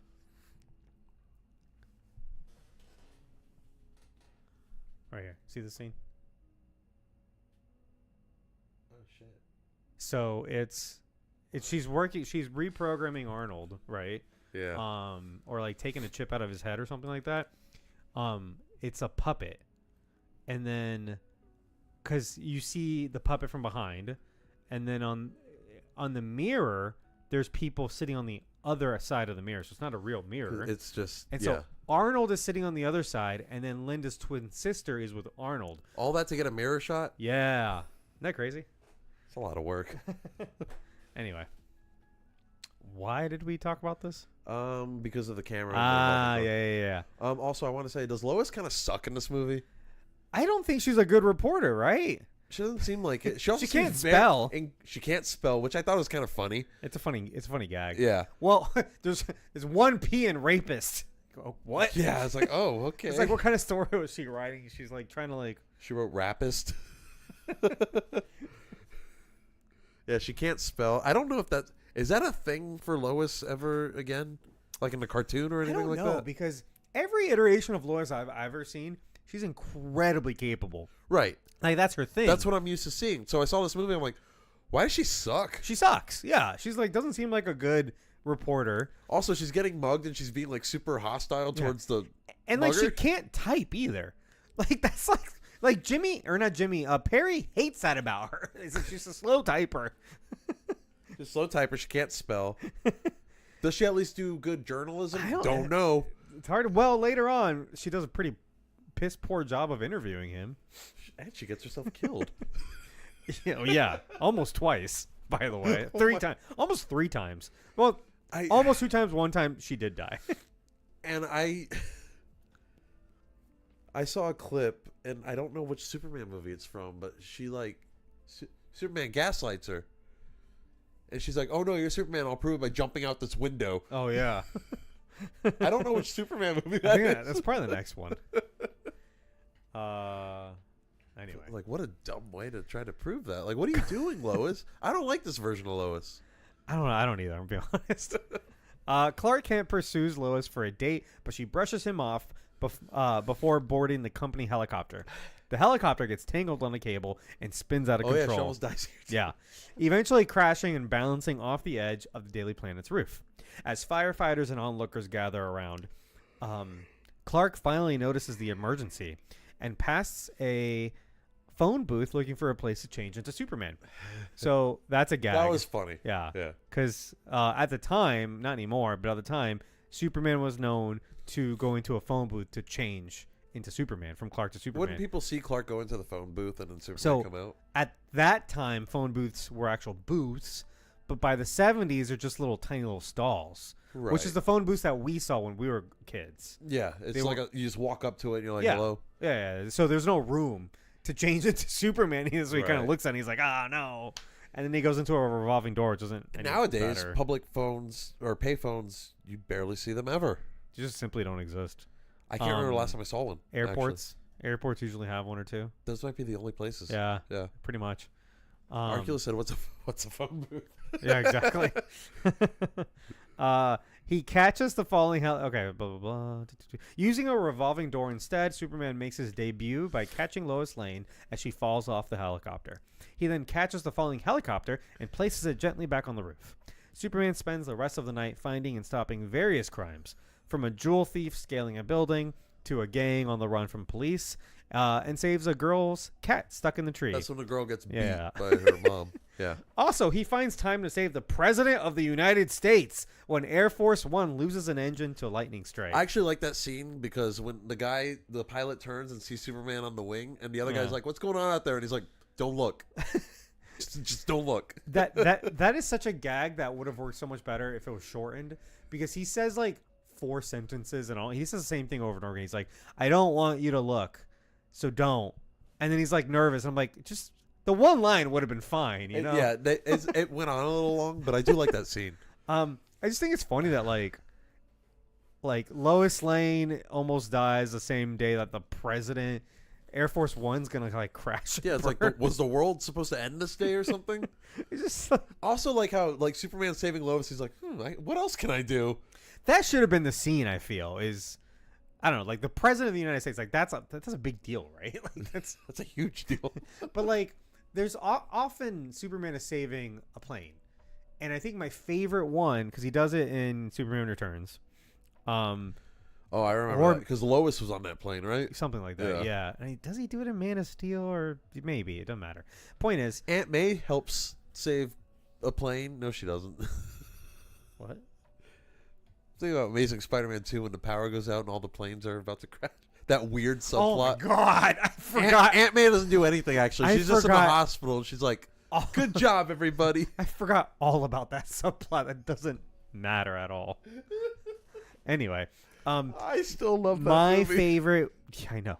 My favorite one is from Superman the Animated Series, which is an incredible TV show, and which piggybacked off of Batman the Animated Series. Yeah, no, of course. Yeah. But episode 1, it's like his also his debut as Superman, and he saves a crashing plane, but like he only does an okay job at it because he's like not good at everything. You know, right? He's still learning. Yeah, and I'm like, that's the Superman you want to see. Like he's still kind of getting the ropes. He's still young, and there's a part where like, oh fuck, I forgot how it goes, but like he fucks up. Like he grabs the wing breaks. It breaks, and he's like, well shit, and he goes, oh come on Clark, and he keeps going. I'm like, that's Superman, you know? Yeah, like, he's down, but he's not out, like, right? I feel like lately a lot of things paint Superman as perfect when like he's not, but he's good, but he's not perfect. It's gotta be, you know what I mean? Yeah, it's got to be a fine balance, because it's like you can argue that like Man of Steel, especially in BVS, he's too overburdened and they went too far and sad one about it, yeah. right? Yeah. like he should be overburdened a little bit, but but with the ability to get over that. Yeah, like that's what Superman is. He's gonna overcome the adversity. Yeah. So like, yeah, hit him with as much as you want, Zack Snyder. If you want him to, oh, your mom's gonna die, sure, he's gonna overcome that. Though. I do kind of feel like Zack Snyder just wanted Superman in the mud like the whole time. So to the point where in the future he was gonna go bad. Right. I mean, it's like he wanted to jump straight into Injustice. Yeah, there's interesting bits about that. Not till I get into there are, but also like at the time it was interesting. Right now, we've already seen Superman go bad so many times in various medias that it's kind of overplayed. Well, it's like he wanted to have this whole rebirth with Superman, but it came at the end of like the 3rd movie. And it's like, yeah, at the time they were only supposed to be a few years apart, and ended up being like 10 years apart, right? And because of Zack Snyder's Justice League, all that. But like, also they're quicker than that, because my biggest issue with BVS is at the end of BVS, he's dead. Right. Well, yeah, no, a little before that, we killed him in the 2nd movie. Like what? Yeah, that too. But like towards the end, he's like, maybe like my dad's right. Like maybe like there's no good in the world anymore. Like maybe I should just like, not do it. And Lois that's not what you do at the like end of a movie. That's what you do like at either the beginning or the middle of a movie, and then he overcomes it by the end. Well, he kind of does. It's just very implicit. No, and that's my big problem because everyone left the movie thinking, oh well, he doesn't learn a lesson. He did. It just happens almost off screen because Lois ends up like it happens off screen, then he dies. Lois gives him the staff, and he has a moment with Lois, and he grabs the staff, and he's like, I'm gonna do this. It's all in his eyes though, and it's like, oh okay. So you are going to sacrifice yourself. So you do believe in all this stuff. So you do believe in good, but he never says it. So it's like just does it. He does it, and I'm like, I get it, but it's also so it's so implicit, and I'm like, I'm sorry, like you should be beating the audience over their head with it at this point. Like Superman changed his mind. He learned. Lois taught him about sacrifice. And especially with Superman, like specifically. As deep in the mud as he could, Batman gave him another chance. You know what I mean? Like, he won over Batman, which is supposed to be the climax of the movie. And then he goes, well, okay, actually, yeah, I'm going to fight this creature until I die because I'm going to die for these people that don't appreciate me because that's what Superman does. So, like, he does it, but the movie doesn't tell you it good enough. Does that make sense? Yeah. This is why I'm mad. This is why I get that mad. movie did a lot of things not good enough. This is why I get mad at BVS because it's this close. You know what I mean? Like it's so close. It's got the right ideas. It doesn't have the execution. It goes 95% of the way, and then yeah, like you don't fuck up the character that way. This movie, like, yeah, it has Superman being like kind of perfect, but also like it at least gets the idea of Superman right. Sure. Yeah. Yeah. Of course. Let's quick break. Yeah, all right. We're about Arculus wants to know how this movie ends. Lois Lane dies. Poorly, dude. Very poorly. Yeah. Very abruptly. Yeah, you're gonna have to stick around to see how that plays out. All right, we'll be right back.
Okay, we're back.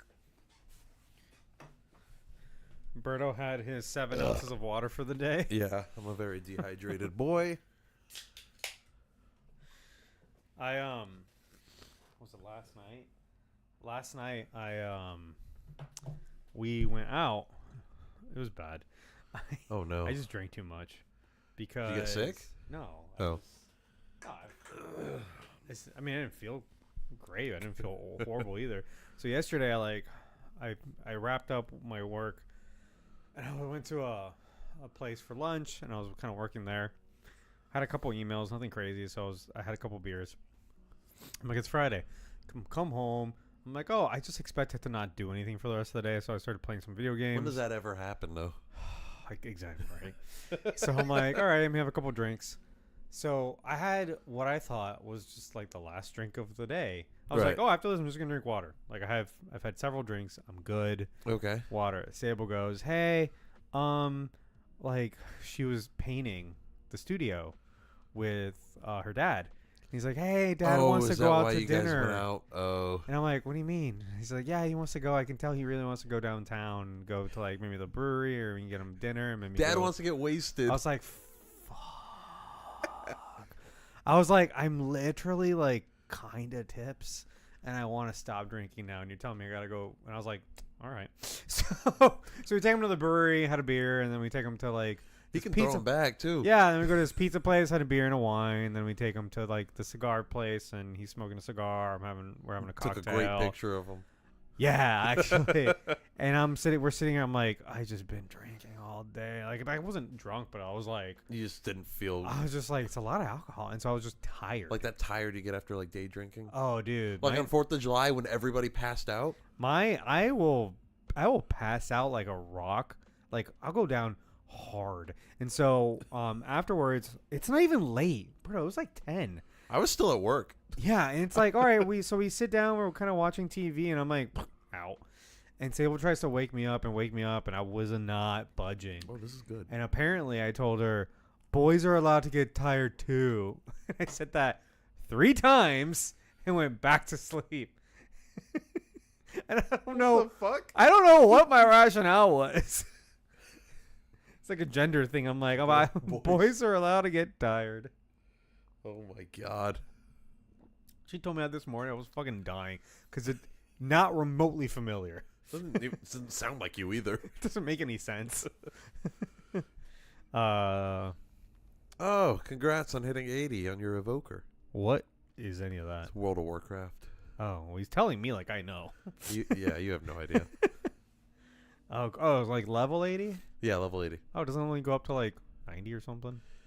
So it used to go up to 120, and then they lowered it down to 60, and now it's 80. Oh, so he's topped out? He's topped out on that character. Nice. Yeah. Level-wise, not gear-wise. Oh, shit. There's so much more to do after you hit max level. I don't want to know. Okay. We read this part. Oh, yeah, Lois sucks. Yeah, we read this part, Lightning Strike. We're here. Yeah. Okay, cool. Inside an abandoned subway station, Lex Luthor plans his crime of the century with his scantily clad girlfriend, Eve Tessmacher. Miss Tessmacher. I had to put, it's a weird name. I had to put how to pronounce it next to it. And the bumbling Otis. He has converted a lobby area into a swimming pool when the trio learn of Superman, who could challenge Luthor's master plan. Who is Superman's still completely unaware of Luthor, right. By the way. Yeah. He has no reason to even suspect anything. I mean, actually, that's a good point. Because later on, he only stops Luthor because he's explicitly told what the plan is. Right. Had he just done it, I don't know if Superman... How are we supposed to know if Superman would have stopped him? Because he didn't have the benefit of knowing what the plan was. Right. You know what I mean? So that's a little silly. He went a little Bond villain on him. Yeah. I kind of... Lex Luthor as a Bond villain's not a terrible thing, though. No, I like it. Just want to I like point how it over out. the top he is. I love Lex Luthor in this. I think he's fantastic. I think combining him with the kind of ditzy girl and the bumbling idiot is a little too cartoony. It's like, a lot, yeah. The whole thing plays like do one, like a Bugs Bunny cartoon. one or the other, like either the ditzy girl or the bumbling idiot. Both is just like, oh, I'm a genius surrounded by morons. Right. Yeah. And the whole thing plays like a Bugs Bunny cartoon where they have evil plot after evil plot and they just keep getting foiled over and over again, you know? Right. Yeah.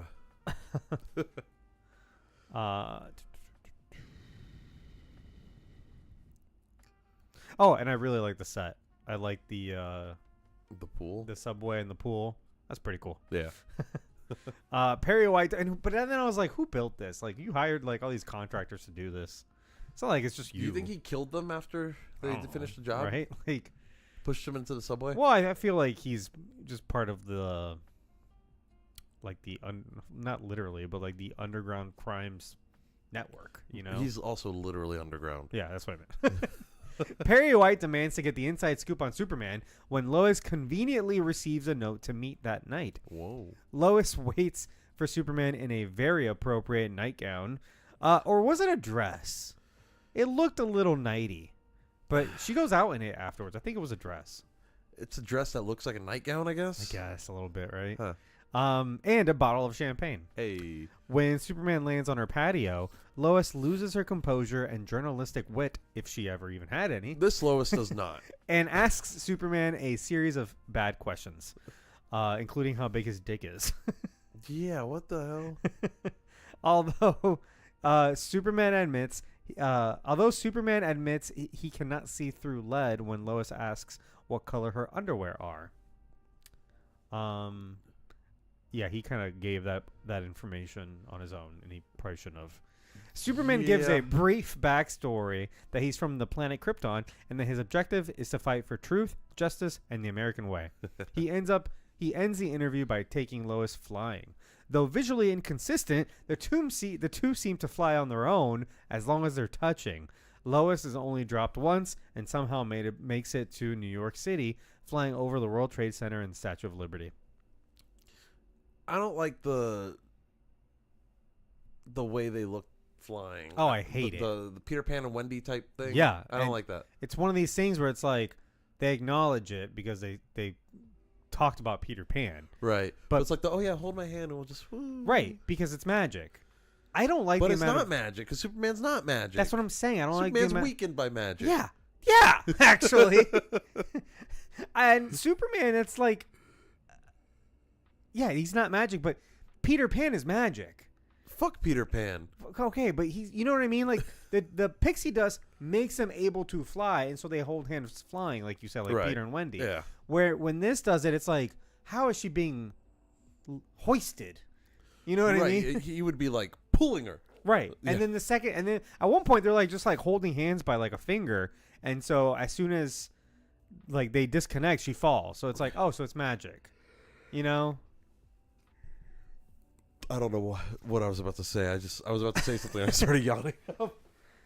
I don't like it though. I don't like it at all. I also feel like it's unnecessary. Like they could have just, they could have just had them like kind of hugging the whole time. That would have been better. And then the question isn't brought up because this begs the question, how does the flying work? You know? And it's like, it's not a question that we should have even had that. That's what I'm saying. Yeah. It just don't even bother bringing it up. She should have been like just like riding on his back or something. Yeah. Right. I don't know. We all know she wanted to ride him anyway. So I guess they're close to New York City. How close is Metropolis to New York? It's never said where Metropolis is. Sometimes it's an East Coast town. Sometimes it's a West Coast town. I also feel like sometimes it's right next to Gotham, and sometimes it's on the other side of the country as Gotham. Right. I don't like DC's world. Well, it just varies, right? So like in BVS, they made the two cities feel like, and they said it was part of their inspiration. San Francisco and the town, other one, the city across the bay from San Francisco. What's it called? I'm not huge on. Oh my God. American geography. Across the bay from San Francisco. Arculus probably knows this. Chicago. Oakland. Oh my God. Oakland. Gotham is Oakland? Yeah. You see it, right? I guess. That was their inspiration. I could have said San Jose. San Jose's not on the other side of the bay. San Jose is south of San Francisco. It's on the same chunk of land. Isn't there a south part of the bay? No. But it depends on which side. So it's like saying Tampa and St. Petersburg. Like there's a body of water separating the two. It's just like literally like this side of it, that side of it. Yeah, and that's how they did it in BVS. So they were doing like east and west. But if you go to some of the Batman movies, they show the Statue of Liberty because Gotham has its own Statue of Liberty. It's called the Statue of Happiness. No, it's like something else. Statue of Justice. GTA. It's called the Statue of Happiness. I think it's a Statue of Justice, right? There's no justice in Gotham. Is it irony? Yeah, you know what I mean. And so she has a shield or something. Oh. And instead of like a book, or the book says something different, she's a slightly different variation of the Statue of Liberty. Okay. And it's in one of the movies. Also, in the Dark Knight trilogy, it's just Chicago, right? Well, no. It looks like Chicago. A lot of it is filmed in Chicago. Again, a lot of this is filmed in New York, so True. You see a lot of the buildings. Yeah. Like, I saw a locations list earlier, and they have a bunch of different buildings from New York, but. I like the Gotham in the Batman because it feels like a fictional Gothic city. Like architecture-wise. I think the Batman and Batman Returns might have gone too far with it. Oh no, those are too silly. I'll give you the Batman. I also like the Gotham in the DCEU, though it is explored mostly in that movie. What's it called? Birds of Prey. Oh, yeah. I've only seen that once, so I don't really remember it too explores much. Gotham a lot more. And then they show some like iconic Gotham places. And I was like, oh, you still have like the gargoyles on the rooftops. It looks and stuff? cool, yeah. Okay. We just don't really get to see it. And they do a little bit of Gotham in like one of them, Justice League or something. But like the 2 seconds we see. It's not. You don't see enough of Gotham to really have too much of an opinion. No, because there's like yeah, it's almost non-existent because we never got a Batman movie. That too. I like the Gotham in the Dark Knight movies. Mostly Batman Begins and Dark Knight Rises. I like it in Batman Begins. Dark Knight Rises, it just feels like a regular city. The Dark Knight, they mostly just did Chicago. Dark Knight Rises, they did like 4 different cities that they filmed in. They filmed in like Dublin. They filmed in Pittsburgh, Chicago, and somewhere else. Yeah, I think New York. When you brought up the Batman Begins, I'm like, oh yeah, because they had like you actually you see the monorail system and stuff. And that was all CGI. It was still like it was a cool addition to the city. Yeah, yeah. That's not something I don't think we see in the rest of the movies, right? No, it's just gone. It's gone. Oh, okay. And also like the Wayne Tower is different. Now, and sometimes he has more than one tower. It's like Trump has like 10 towers. Yeah, which Trump Tower is Trump Tower? I think the New York is the main one. Okay. Where people died building it, by the way. People died building the Hoover Dam. It was one of his first. Hey, the Hoover Dam's in this movie. Oh yeah, it is. It's one of the first. One of his first scandals. If you look into it. But anyway, after the magical encounter, Clark appears at Lois's door for their date. I don't remember them scheduling a date. I don't either. That's why I was confused when Clark was like, "I'm here for our date." Yep, I was very confused. And then she's like, huh? What? But she's too frazzled to think straight. Clark removes his glasses and straightens his posture, suddenly appearing as Superman, about to reveal his secret. He changes his mind, shrinks himself, and winds up his voice again. I kind of like this. I do too. Because it explains why someone would not recognize Superman. He actually goes to effort to like make himself feel different. Did you see that meme? It's not really a meme, but it was like a picture of Zooey Deschanel without the bangs and glasses. She looks completely different. And someone goes, I completely understand why you wouldn't recognize Clark Kent. Yeah. But he does it so well. His voice, his mannerisms, his posture, right? You'll have when Superman talks, it's Lois. Yeah. When Clark talks, it's Lois. Oh, Lois. but I was thinking that. He does such a good Are you ready job. for our date? Later, Lex Luthor reads Lois's article titled, I Spent the Night with Superman. That's a terrible title. Or a really good title.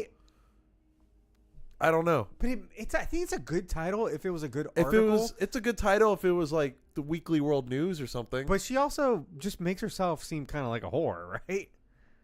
She's like, I guess it depends on what like in the I article. I banged Superman. That's what I'm saying. That's what it reads as. Yeah. Instead of like I interviewed him for the first time, like I got the scoop. I guess it captures the attention. Yeah. But also, I wonder if she spelled everything right in that article. There you go. Or how much of it's fiction? right? Like, because the interview wasn't very long. No, we saw it all. And it wasn't a good interview. I spent the night with Superman, where he learns the exact years Krypton exploded and Clark arrived to Earth. Thousands of years ago. Well, no, he somehow. But I arrived to Earth 30 years ago. Right, so he deduces like when he arrived would be the same year the Kryptonite arrived, or something like that. And he has all this in his library. Yeah, he somehow miraculously concludes that other fragments of the planet other fragments of the planet would have landed here as well, and that their radioactivity would be lethal to their own kind. How do you get to that conclusion? I watched it twice. I'm like, he's just spouting shit off. Again, there's people in this movie that just know things because they know it. Like, Right. It's not plausible. Every other iteration of Superman, like, you have to find out what kryptonite does. Right. Like, it's hard. And he's just like, well, hang on. Theoretically, there should be some rocks here from Krypton, and theoretically they'll make him weak. They'll make his superpowers go away. And also, let's just like find articles of meteorites from this time period. Oh, here's one. Here it is. Boom. I found it. He finds an article of such a meteorite crash in Ethiopia from a magazine, including a full-color photograph of a man with his kryptonite. I say this because this would have happened like, 30 years prior? Yeah. In the 50s? Approximately. Right? And so it's like, because when he arrived, it was the 50s. Or no, when he was in high school, it was the 50s. Right? I don't. Oh, yeah. Does this take place in the 60s? I think it takes place in current day, which is 78, which means. How big of a time skip was there when he So was he talking arrived with his in dad? the late 40s then. He's 30 years old. 12 Okay. years. 12 years. Okay. So he goes from 18 to 30. I feel like Superman's usually shown as like a 30-year-old man. I feel Right. like it's the only time we see him as a teenager really is Smallville. Yeah, and I think all that discussion about Chris Reeves being too young is bullshit. Like, you want a young guy. Right. You know, like David Cornsweet is perfect young guy, right? He looks the part too. Henry he really Cavill in 2013 was perfect young guy. Yeah, He I was mean, like obviously 30. he's older now, but yeah. The evil trio plan a stunt to stop a military convoy carrying a missile. Eve pretends to have crashed her car in a sexy outfit, which gets the attention of the entire convoy. The captain volunteers to give her a vigorous chest massage, followed by mouth to mouth. What the hell? While Otis incorrectly reprograms the missile's coordinates. They realize the plan's been foiled by Otis's mistake. Somehow the team works up another harebrained scheme to reprogram a second missile also in transit. They drive a truck carrying a wide load to block a bridge and distract the Navy team while Eve reprograms the second missile. So they had Eve reprogram it this time. At first I was like, did they just come up with an entirely different scheme on like off the cuff? I guess they had both these plans already. I mean, it was all they did was like, oh yeah, I'm lost. Can you help me? Like, well, they were blocking the thing. Yeah. I don't know. You could have probably made a bigger scene out of some of this. He's like, can you tell me how to get to a highway, whatever? It was kind of funny, but it's still... It's silly. Yeah. I don't hate it. It is or anything, but... Because most things with Lex in this movie I really like. It's just like a cartoon. It's like you're watching a cartoon. Yeah. And again, it's Bugs Bunny and his like bumbling villains. With Superman, I don't hate that, though. With Batman, I have a little bit more of a problem with it because it's just like what we're used to seeing Batman as now. Because Batman did used to be silly. Right. And then he became super serious. So, silly Superman, I'm okay with. I have a lot of forgiveness here for that. So there's... Yeah, so this movie's horny.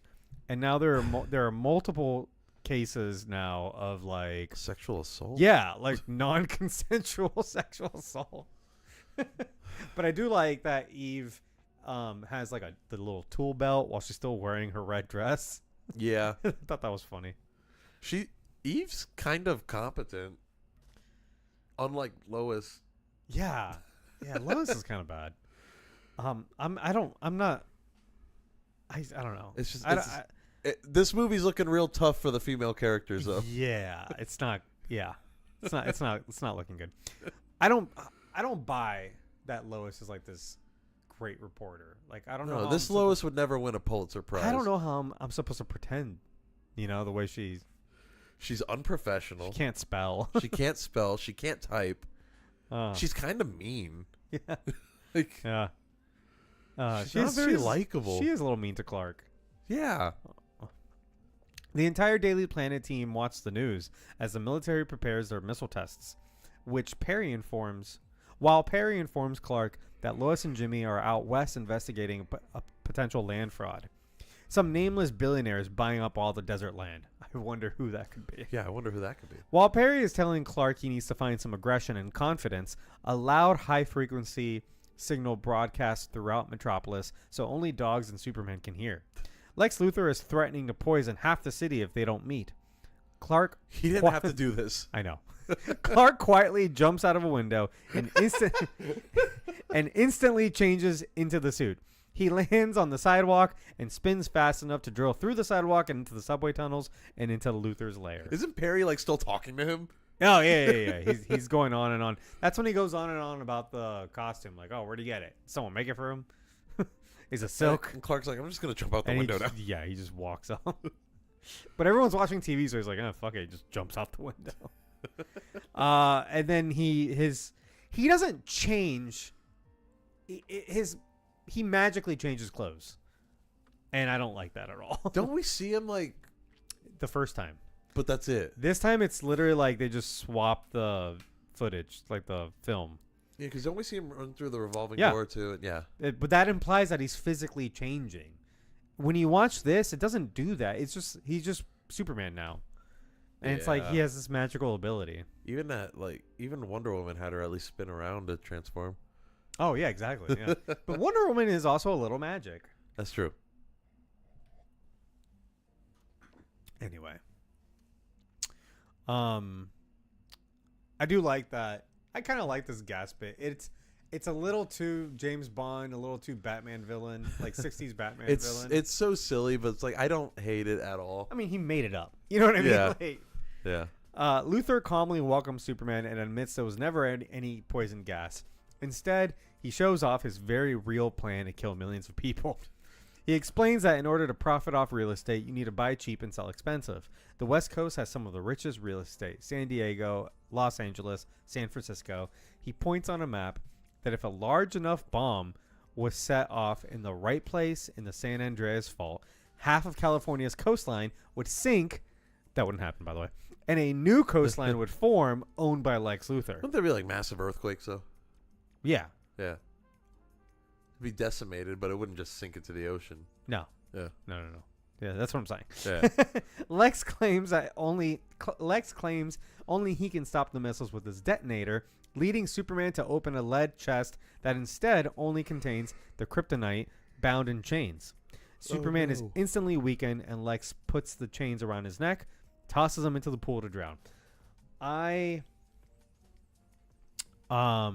Otisburg. Yeah. I love the part. And Lex is just hamming it, you know? He's doing so good. Well, like Superman like breaks the door down. And he's like, it's open. Come on in, it's open. Like he's so smugly talking to Superman. This is a really good scene. Again, Lex didn't have to do all this though. No. But also making Superman look real dumb. Yeah. Like real dumb. Which like he just walks into I like that. Sure, okay. He just walks into trap after trap though. Like, he didn't really have to. Listen, no one ever said Superman's the smartest hero. And then he's like, "Oh, you think I'm not gonna look in there because it's lead?" Dude, he wants you to look in there. Brain versus brawn. Because Lex is always supposed to be outsmarting Superman. Like, not smart. Like this necessarily, but like overall, like Lex is much smarter than Clark. You know? Yeah. Arculus, I'm saying not that much landmass is just gonna suddenly sink underwater. Like if Mass destruction, absolutely. Yeah, but thousands of miles of coastline isn't gonna just disappear. A few miles of coastline will. It's still an entire plate, like. That's true. You know what I mean? Like, it's not just gonna go. It would have to literally break apart. It's not just gonna go like. Yeah. It's not just. No, not like that. Anyway. Both missiles launch, and the military quickly realize they've been hacked, and the missiles are out of their control. Eve Tessbacher watches Superman struggle in the pool and decides to help on the condition he stops the second missile first because it's en route to Hackensack, New Jersey, where her mother lives. I thought it was Tessmacher. Tessmacher. Is that what I said? You said Bacher. Oh, fuck. You also Tessmacher. typed Bacher. Oh, that's because I typed it wrong. The M and the B are right next to each other. Hmm. Anyway, and it's a weird name. It's a very weird name. I'm sorry if anyone has that name. Is the second missile going to Hackensack because Otis typed in the wrong thing? Is that what's happening? It might be, because why else would you target? Because I thought the second there's no missile. way she targeted her own parents' Right. place. Yeah. Right. So it's like my takeaway was that he fucked up the first missile, which is why there was a redundancy. He wanted both missiles to hit. Yeah. In case one didn't. Or Superman stops one. So one of them, he fucked up. Otis sent one to Eve's mom's house. And so they're like, well, fuck it. All our chips are on the second one, but he wasn't going to stop the first one. He didn't care enough. Right. He doesn't care about Eve. Yeah. Right. Before removing the kryptonite chains, Eve first kisses Superman. Oh. She says she didn't think he'd let her after removing the kryptonite. Yeah, because it's non-consensual. Yeah, you did it again, movie. It's just hey, if someone's in front of you who's powerless, just give them a kiss. Don't do that. Just go right for their mouth. Don't do that unless they say they want to do that. Because there are situations where people would like that, but this wasn't one of them. It's funny though that Superman's just kind of flattered, like he's just too nice. Yeah, he's like, oh, thanks. But I like Lois. Right. I don't know why. Yeah, actually. Well, that's the other thing too. Is like he's like instantly attracted to her. Doesn't make Like sense. they just met, and he's yeah, like, and she was mean to him. yeah. She's like, "Who's this fucking loser?" Yeah, that's why.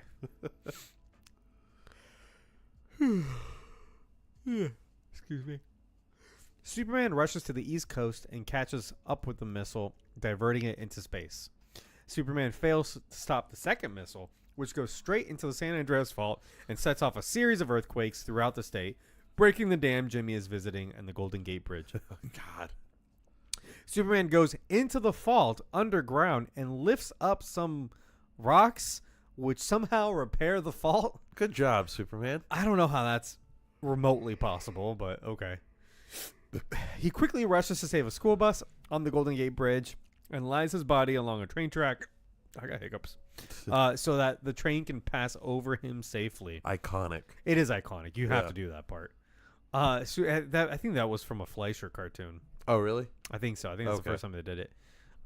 Superman saves Jimmy as the dam collapses and threatens a town downriver. Superman creates a landslide of boulders to make a new dam, saving the town. Hey. So this is about 15 plus minutes of like different catastrophes happening. Superman's just kind of just the worst things that could possibly happen. One after the other. All because of Lex. But again, you see this giant like fault line like separating, crashing down. And then he goes in there and he puts some stuff up, and then you see it, they played it in reverse. So it repairs itself. Well, all right. Well, this is nothing compared to what happens later. No, yeah. I'm so sorry. You're absolutely right. Like, I'm sitting here complaining about this. But it's just one other thing. Like, it's like if you demolish Sandcastle and then somehow you do something and it comes back together. Like, what? And then someone on the radio is like, yeah, like, the fault line's miraculously, like, repaired. It's incredible. It's like it won't even be a problem in the future anymore. Yeah. If you know me, you know I'm annoyed by geography in movies, and the Hoover Dam is nowhere near California. This is why you hate Iron Man 3. It's exactly right. So I guess it's not the Hoover Dam. It's just some dam. It's a generic dam. It's a dam that looks in exactly California, like the Hoover Dam. Yeah. And it was filmed at the Hoover Dam. Yeah. But it's not the Hoover Dam. Right. This is the Metropolis Dam. Well, no, they're out west somewhere. Remember? This is the what's an out west I don't know, dude. city in where's Bloodhaven at? Well, Bloodhaven is like a suburb of Gotham. Gotham, yeah. It's okay, so it's not that. I don't know. I don't know my DC geography. All the while, Lois's car fell down a newly created fault, and she's buried alive. Superman rushes to her aid, but she's already dead. She's fucking dead, man. It's kind of crazy. Like, it's several shots of her getting buried. Like, it's grim. it is a little grim. Surprisingly grim for this movie. He screams. He screams real loud and flies into space in frustration, where he hears a familiar voice in his head. Jor-El speaking from the clouds. Is that when he's like, yeah. That's from that joke. The joke, and he's flying. He's like, where to go? Jor-El speaking from the clouds reminds him that he must never interfere with human history. He also remembers being helpless to save Pa Kent and flies around the earth as fast as he can. and proceeds to interfere with human history. Right. But you know what? Jor-El's dead. He never knew Jor-El. Fuck him. Yeah. Fuck Jor. I just think it's funny that like he very quickly is like, nah, fuck it. Like I miss Pa. but we don't spend any time like there's because Jor-El was his father, but he wasn't his daddy. Yeah.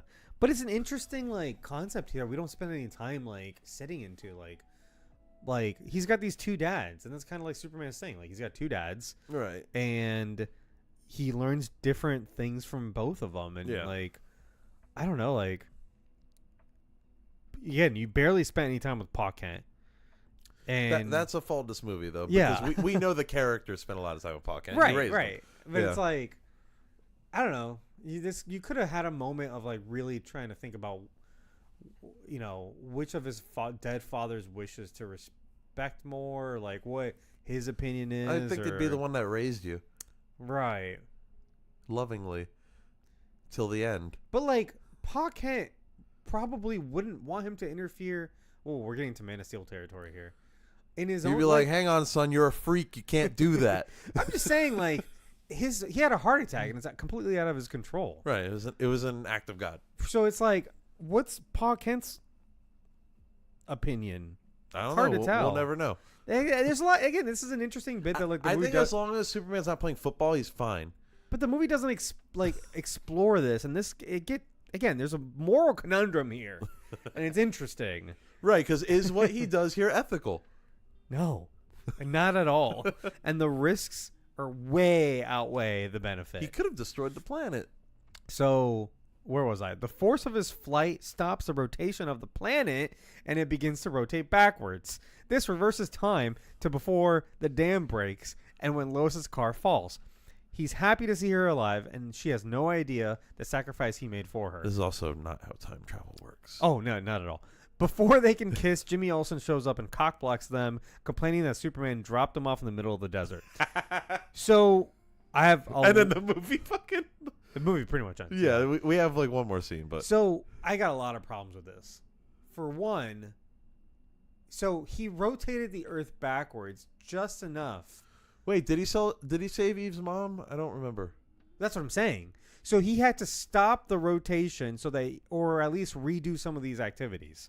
So like the first bomb, he had to continue to stop. So Right. either he stopped before that or after that part.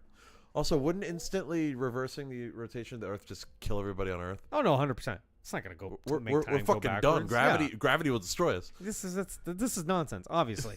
But my point is, time travel wise, he was too busy to save Lois the first time. So how is this any different? He's not in two places at once. Well, it's like when you're playing a video game and you die and you respawn at the checkpoint. But you know what to do now. So did he do it faster? Maybe. Because it's faster than a speeding bullet. This isn't a time turner situation. Like in Harry Potter, she uses a time turner to literally be in two places at once. Right. He can't do that. Because she's just like... Actually, is there the paradox of him still being there? No, it's because he's out of the orbit. So he just undoes everything, but he's an outsider. Yeah, but like apparently the way time travel works in this is he's just hitting a rewind button basically. It's like bzzz. Yeah, but he's not in two places at once, is what I'm saying. Oh, so he still needs to do rewinding those time, things. but he's not present anymore. Yeah, in those places. So when he Weird. saved the thing, he would have. Thanks, Philly. Hey, Philly. He likes my shirt. So when he saved the fall, he still has to go do that. And then when he saved the fucking kids, he still has to do those things. Why doesn't he just stop everything from happening? Exactly. But Go also, back in time, kill Lex. or stop the missiles. Try to keep doing the missiles until you can stop them. Yeah, that too. But I'm saying or make a bargain with Dormammu. If he has to save Lois, then he probably missed out on the kids or the dam or all the other things he was busy doing. Yeah, so, but he only cares about Lois, so. Yeah. So does he go still do those things afterwards? I don't know. Because you see the dam reconstruct itself, right? Right. It's still going to break again. But Jimmy was saved because he goes, "You dropped me off in the desert."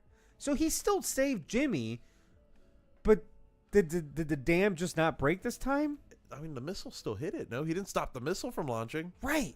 So what was the point of showing that the dam repaired itself if it's still going to break and he still has to do all the things? Is a town of people dead now? The time travel doesn't work here.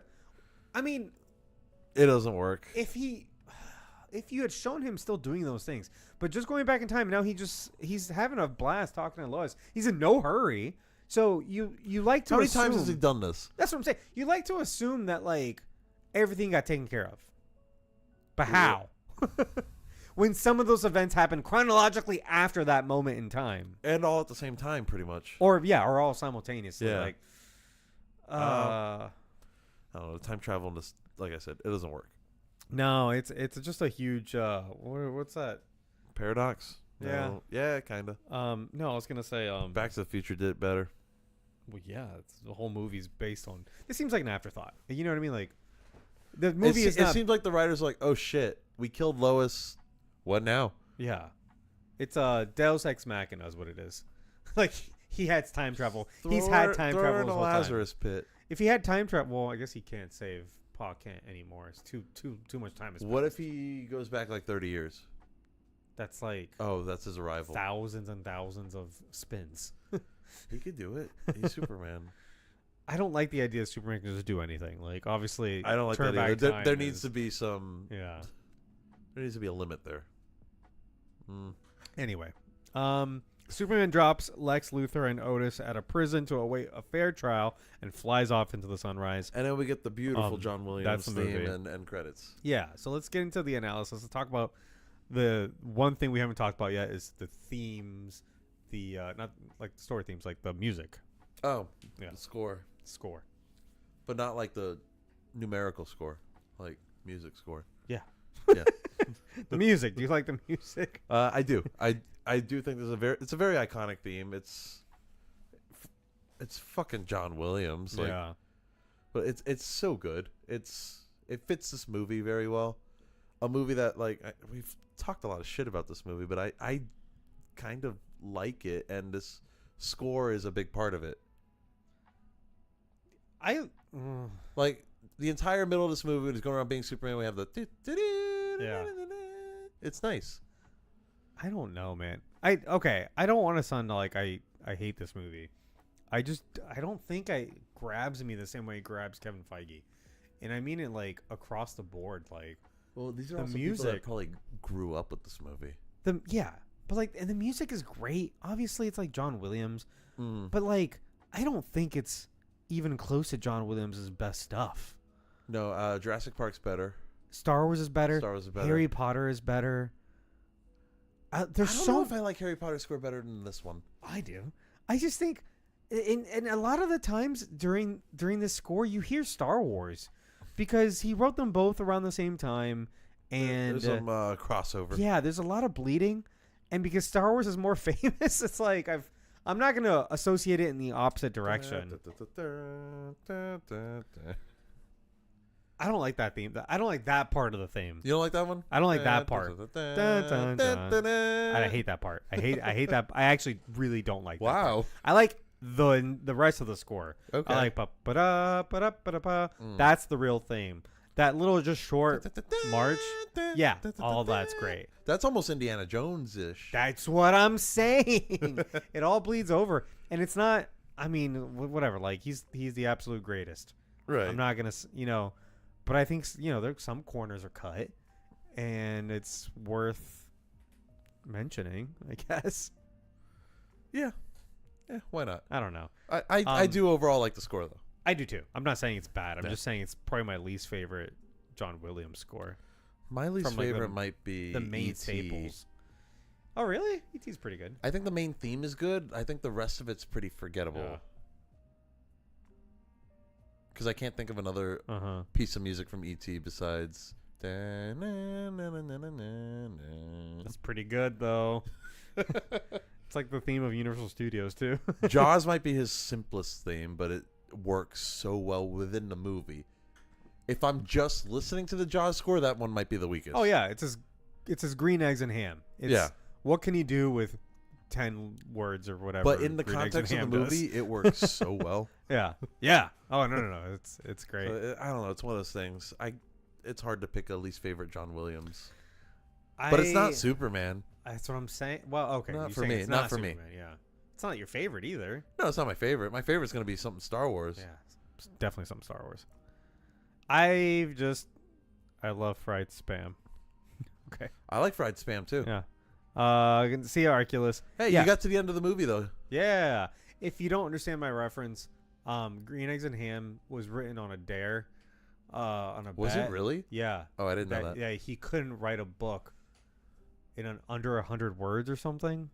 I do not like green eggs and ham. So he just I do not like them. Sam, I am. So he just repeated the same like 12 words. I will not eat them here or over there. And I will over not eat them anywhere. And over and over again. I will not eat them on a train. And so the entire book uses less than 100 words. Green Eggs and Ham is bullshit book, by the way. That's what I'm saying. Like it's not good. It's just that it's again like it's like Jaws. It's like there are other scores that are better, but he purposefully limited himself, to see how much like anxiety and drive you can build from just 2 notes. You know what the best Dr. Seuss book is? Oh, the Places You'll Go. I love All the Places You Go. I have it right there. Do you really? Yeah, it's right there. Oh, the Places You'll Go. I see all the colors over there. Yeah, it's a popular graduation gift. I also like. There's one with like a really like hairy thing. Do you know what I'm talking about? Like a creature, like a hairy creature. Is it the one that they made the movie on? No. What am I thinking? You're thinking of the Horton Hears a Who. That's was I the thinking elephant. Oh yeah, you're right. No, I'm thinking about that orange guy. What's his name? What's his deal? Bartholomew Cubbins? The fuck is that? Bartholomew Cubbins. That's probably You're thinking of the Lorax. I am thinking of the Lorax. I'm thinking about a different thing. Isn't that about global warming or something? Or environmentalism? I don't know. I didn't read or watch the Lorax. Okay. Shit. I don't know which. Oh, it's like a hairy creature. He's kind of got big feet, but he's not Bigfoot. Is that not Lorax? No. I know it's a Dr. Seuss book, Arculus. By the way, Philly, all of the Smallville scenes were filmed in Alberta. Canada? Yeah. Whoa. All right. Well, I give up on my Dr. Seuss thing. 500 hats of Bartholomew Cubbins. Yeah. So, all the places you'll go. Yeah. All the places you'll go. Popular graduation gift. And I really wanted a copy when I graduated because I had a tumultuous college career. So I thought that's what I wanted. And I didn't buy it. Sable bought it for me when I graduated. Oh, good. Because it only works if it's purchased for you. Yeah. Oh, the guy's literally called Foot Guy. What the hell? I hate that. It's called the Foot Book. Why? I don't even like feet. Why did I like this book? Dr. Seuss a foot guy? I guess. Anyway. Oh, man. All right. So disappointing. other overall thoughts. Yeah, I think the beginning of this movie, the first 50 minutes is just straight up not good. And I think it ends weak too. You think one of the issues of this movie is too fucking long? 2.5 hours is long. Yeah, you can cut the first 50 minutes. You can cut 20 minutes of that. Like you can. It needs to be edited and you wouldn't down. be missing anything. No, it needs to be edited down way tighter. We don't need Marlon Brando reading lines. No, and again, it's a lot of and then. So rework those scenes so that they fit together. And there's some cause. You could have and made the effect. Krypton stuff a montage. Oh yeah, flashbacks, montage, all kinds of stuff. I mean, I guess the Phantom Zone stuff's important because Zod comes back, right? Oh, here's the thing: you could have just saved that for that movie. Like, have that be a flashback in that movie. Yeah, you didn't need it in this movie. That's what Man of Steel did. Well, they're the they bad made guys Zod in the Man bad of Steel, guy of so that that movie, makes sense. But like, I mean, Lex isn't in that movie because he's not a bad guy, right? Because like, he doesn't know about Superman yet. Like, we don't need him. So yeah, they filmed these movies back to back.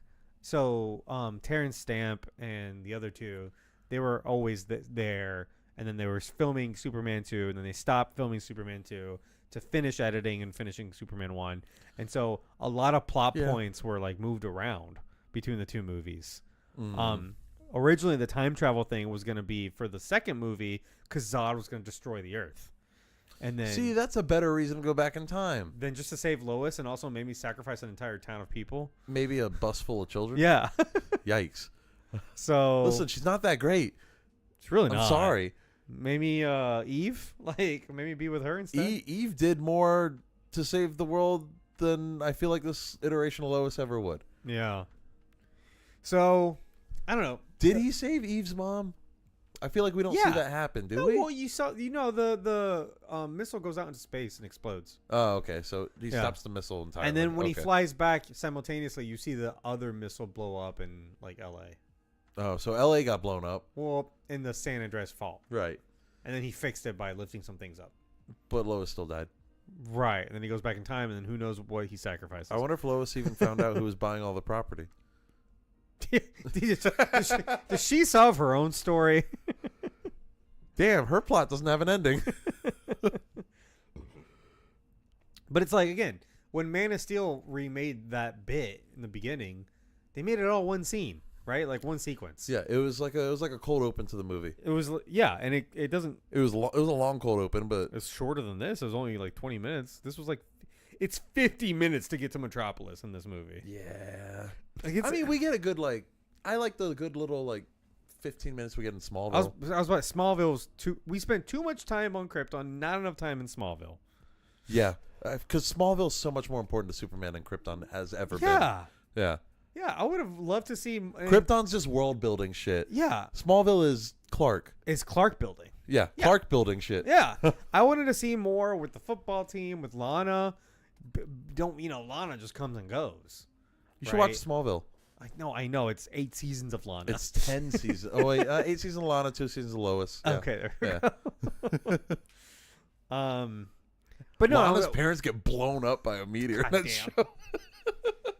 But it just feels so obvious. Like, how did Man of Steel do it? They had Zod, the conflict between Zod and Jor-El was the planet getting destroyed and how they respond to it. Right. So you combine those two ideas to make one scene.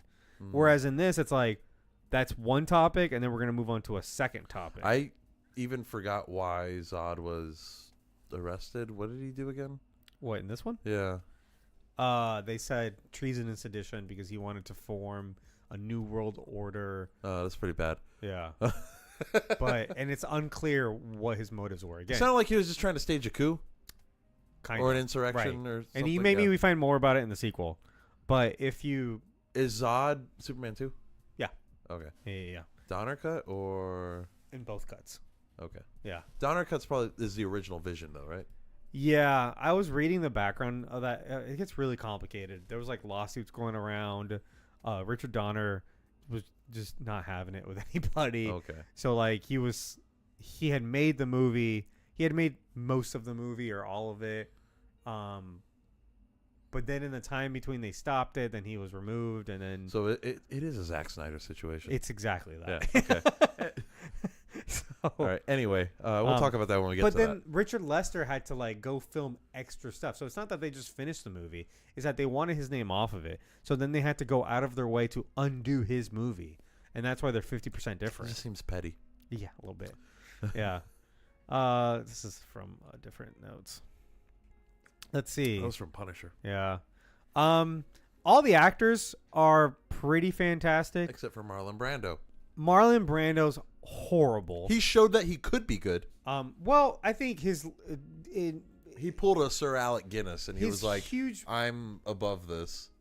This is beneath me. Yeah, but Alec Guinness did a great job, though. Yeah, Alec Guinness still did a good job. Marlon Brando just gave up. Yeah. He's. He has this entire career to prove that he's a great actor, but and I don't know if we're He's gonna. not bringing it here. I don't know who we should do for keep or cancel, but we could do Marlon Brando. Because is Jor-El shown again throughout these? I don't, maybe, but probably not. No, actually, Marlon Brando, sued for more money, because I guess at the time he didn't realize that this was going to be a success, and then it made a lot of money, and then he realized he wasn't getting paid enough. Well, did you put effort into it, Marlon Brando? Yeah. Yeah. Also, he's a bit racist. We can get into it, but anyway, right, let's do Marlon Brando then. So he part of the lawsuit basically prevented them from using any more Marlon Brando in the sequel. That sounds like what happened with Crispin Glover in Back to the Future. Really? He sued them, and then they kind of used his likeness, but not really. They recasted him, but put a mold on the actor's face that looked like Crispin Glover. They're doing too much. Yeah, just recast him. Yeah. You could have just left it at that. Yeah. Also, apparently Crispin Glover is just kind of a weird dude. Okay. But we're not talking about Crispin Glover. So anyway, everyone except for Marlon Brando does good. Yeah. What's her name? Keener? No. Who? Lois Lane? Oh, I don't know the actress. Margot. The fuck's her name? Margot Kidder. It's Kidder. Okay. She's very okay, I think. Yeah, she's fine. It's just her character sucks is the issue. Yeah. Perry White was fantastic. Perry White's good. The little He's bit we saw of perfect. Jimmy, I was cool with. I like Jimmy. Jimmy's fine. I always like Jimmy. Gene Hackman steals the show. Oh. He's scenery chewing. Oh man, he's having fun with it. Fantastic. Yeah. I'm glad he comes back. Thank God. And then he got recast by Kevin Spacey. Ugh. Oh yeah, true. Gross. We could do Gene Hackman also, or we can say. All right, so I'm trying to think. We can save Gene Hackman because he does appear later. Because he appears another time. So I think maybe Marlon Brando would probably be better. Yeah. Okay. Because everybody else here, for the most part, that was important, returns. Yeah. And then Christopher Reeve, it does so good. I wish he had a more three-dimensional plot, to his character, three-dimensional arc. Right. I wanted him to, I don't know. Because did he learn anything in this movie? Actually. He learned about relativity, I guess. But actually, no. He spent many years learning. Yeah, he learned knowledge. He didn't learn lessons. I wish he was challenged a little bit more as a character. He's the same character at the beginning of his arc as he was at the. He didn't have an arc really. That's what I'm saying. Yeah. There's again great performance. It's just nothing really happened with this character. It almost goes there, but it doesn't. Right? Yeah. Towards the end. But anyway, I would have liked a little dive into the ethics of. That's what I'm saying. Turning back time. Yeah. Or have somebody call him out on it or something. Just anything. Anything. Maybe at the end have Jor-El have that thought of Jor-El talking about interfering after he does it. Right. Yeah. That alone, that changes so much. Yeah. I don't know.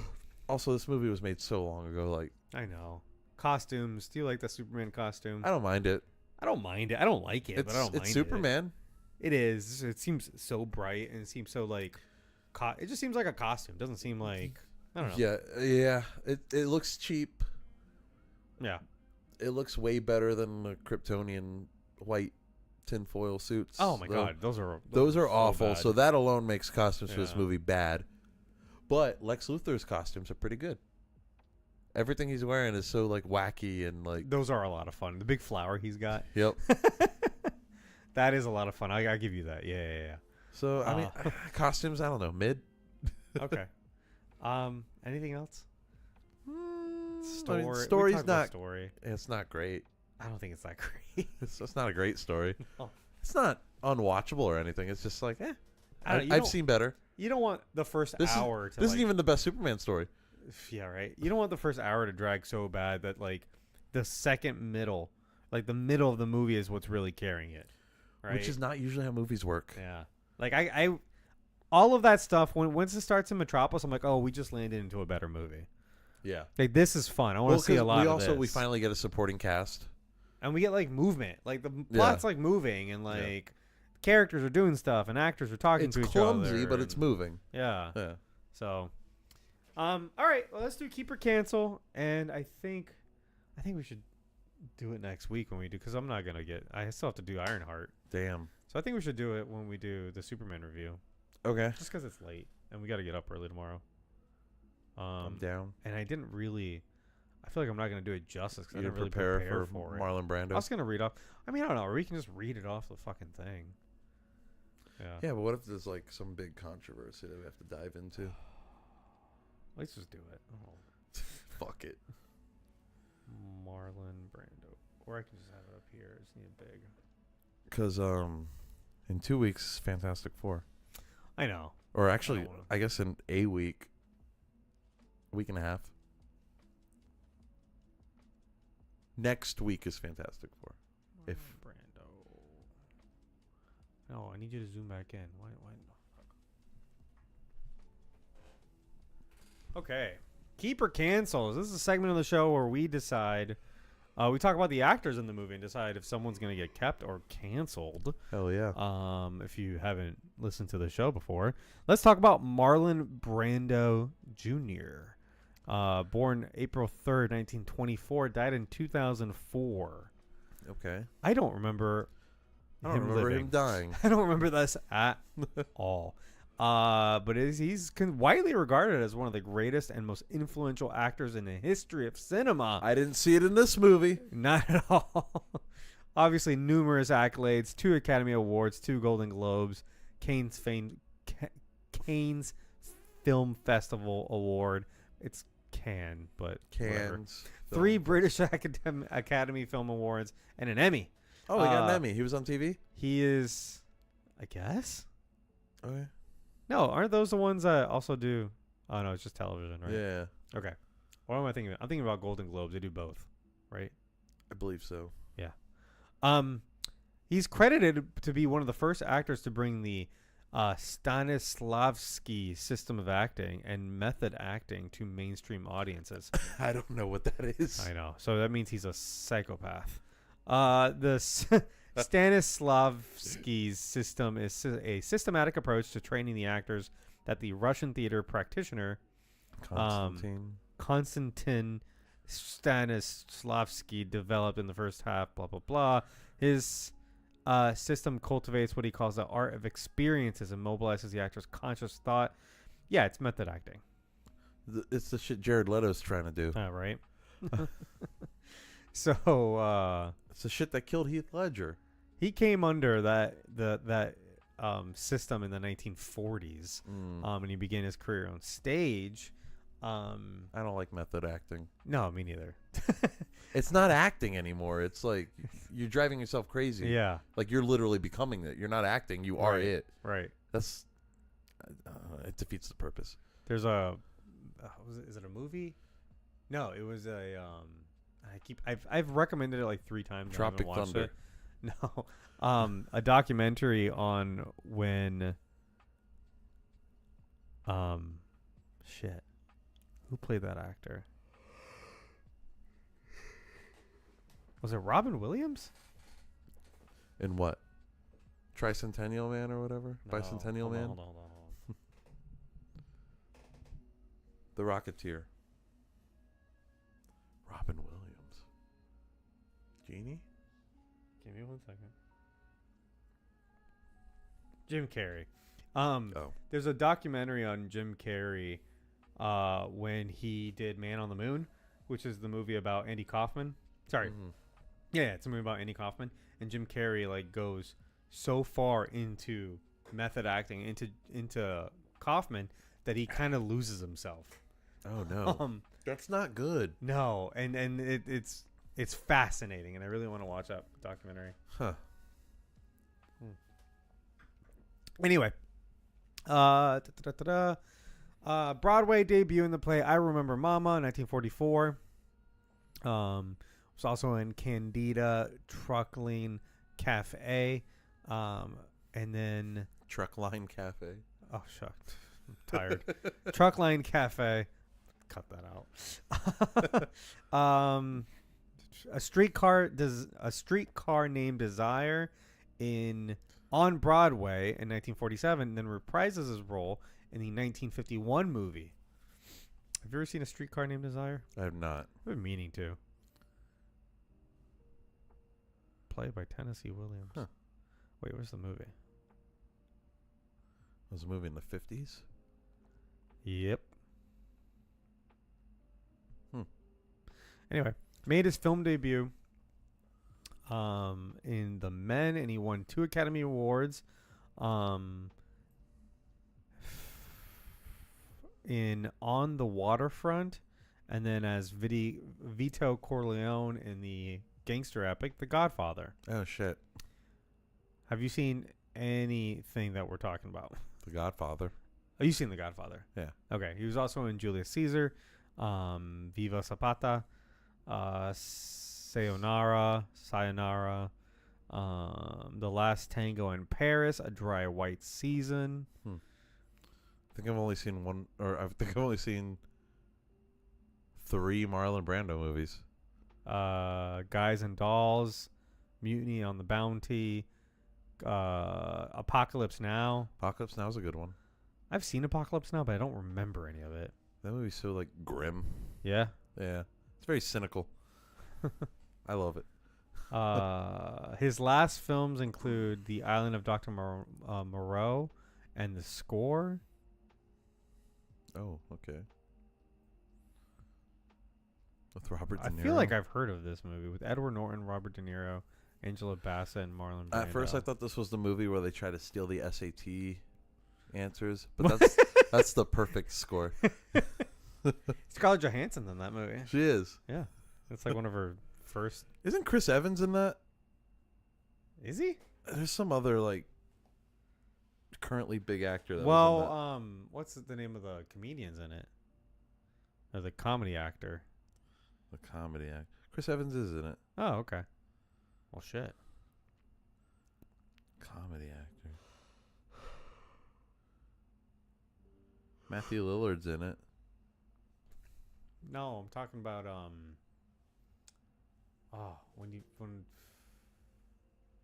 don't know when you say his name. He was in the Apple commercials where he plays the Mac. I don't know. And the other guy plays the Windows.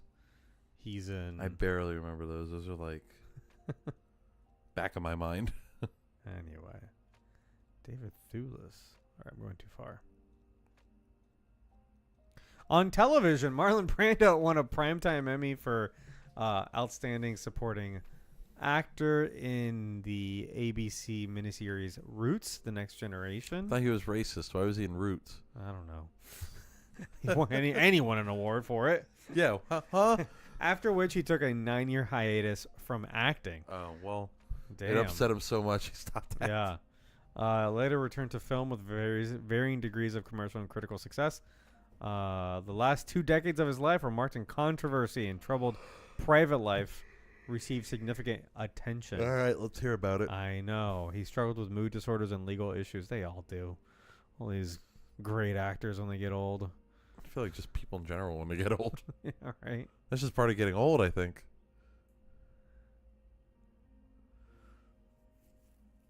Is that blackface? Oh, is that what I'm looking at?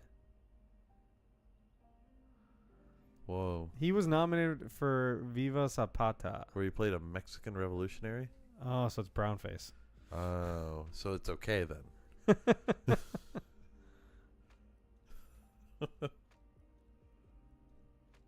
Interesting.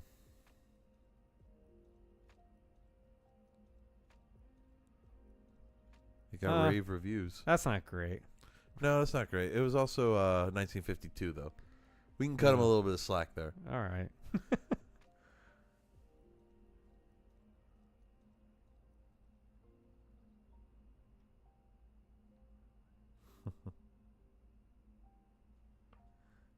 Trying to find the juicy stuff. Yeah, where's the juicy Marlon Brando stuff? Comments on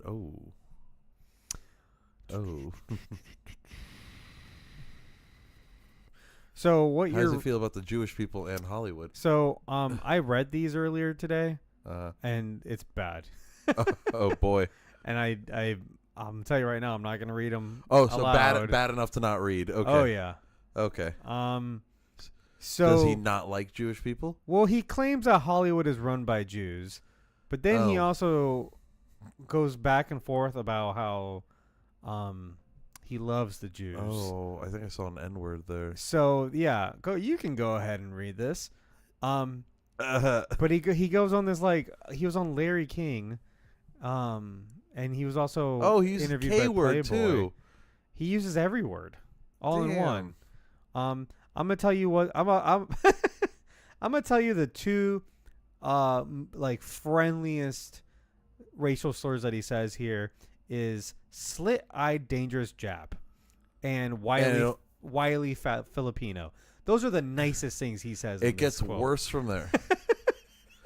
Oh man. So he complains about like Hollywood being run by Jews, and then he like goes Marlon, in by what are you doing? like he's saying that like Jewish people are never negatively portrayed in any movies. However, and he starts listing racial slurs. He's like, these people are, these people are, these people are, these people are, Why these people aren't are. this racial right. slur? But he, in doing so, it's like you almost had a point. But in doing so, he's like just digging deeper. And Well, he deeper almost and had deeper. a point, but then he presented it in the worst possible way you could have. Oh yeah, he's yeah. straight up says like the N word, and he says like the K word. There's just so many the, racial slurs in this what's, one sentence. What's that a slur for? I think it's Mexicans. Oh damn, Mexicans have Hold a lot on. of slurs, man.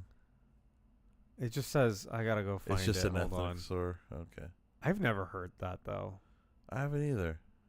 It could be. Maybe it's Italians. Isn't he? He played an Italian. You'd have to do a search. He also played a Mexican. Oh, true. Oh. Where is it? Is it only there? Oh. Mediterranean / Southern European and Hispanic people, especially Italian people. I told you. So the people that you would think have switchblades on them. Yeah. Often generally refers to Italians or person of Italian descent. Meanwhile, blah, blah, blah, blah, blah. It can be applied to Hispanic Americans or Mexican Americans. See, I was right too. Oh, okay. The other word has taken a less derogatory. Okay, so we can say greaser. The word was greaseball. I don't know. I think that's kind of funny, but like, if I guess in used as a slur, it's obviously not good. Yeah, but greaser is no longer a slur according to this. Oh, it's not? It says, in reference to the subculture, it's taken on a less derogatory connotation since the 1950s. All right. So that's more of like a just like that's what that was, I guess. It was a stereotype, yeah. Right. Okay. Greaseball. I feel like people call people greaseballs, but they don't. Not in that context. Right. So, yeah. No, just like it's not because they think they're Italian. It's just like dirty or like not. It's like they're like conditionally dirty. Like they're actually like greasy. Like they're literally greasy. Like Their they were hair is working on a greasy car. Yeah.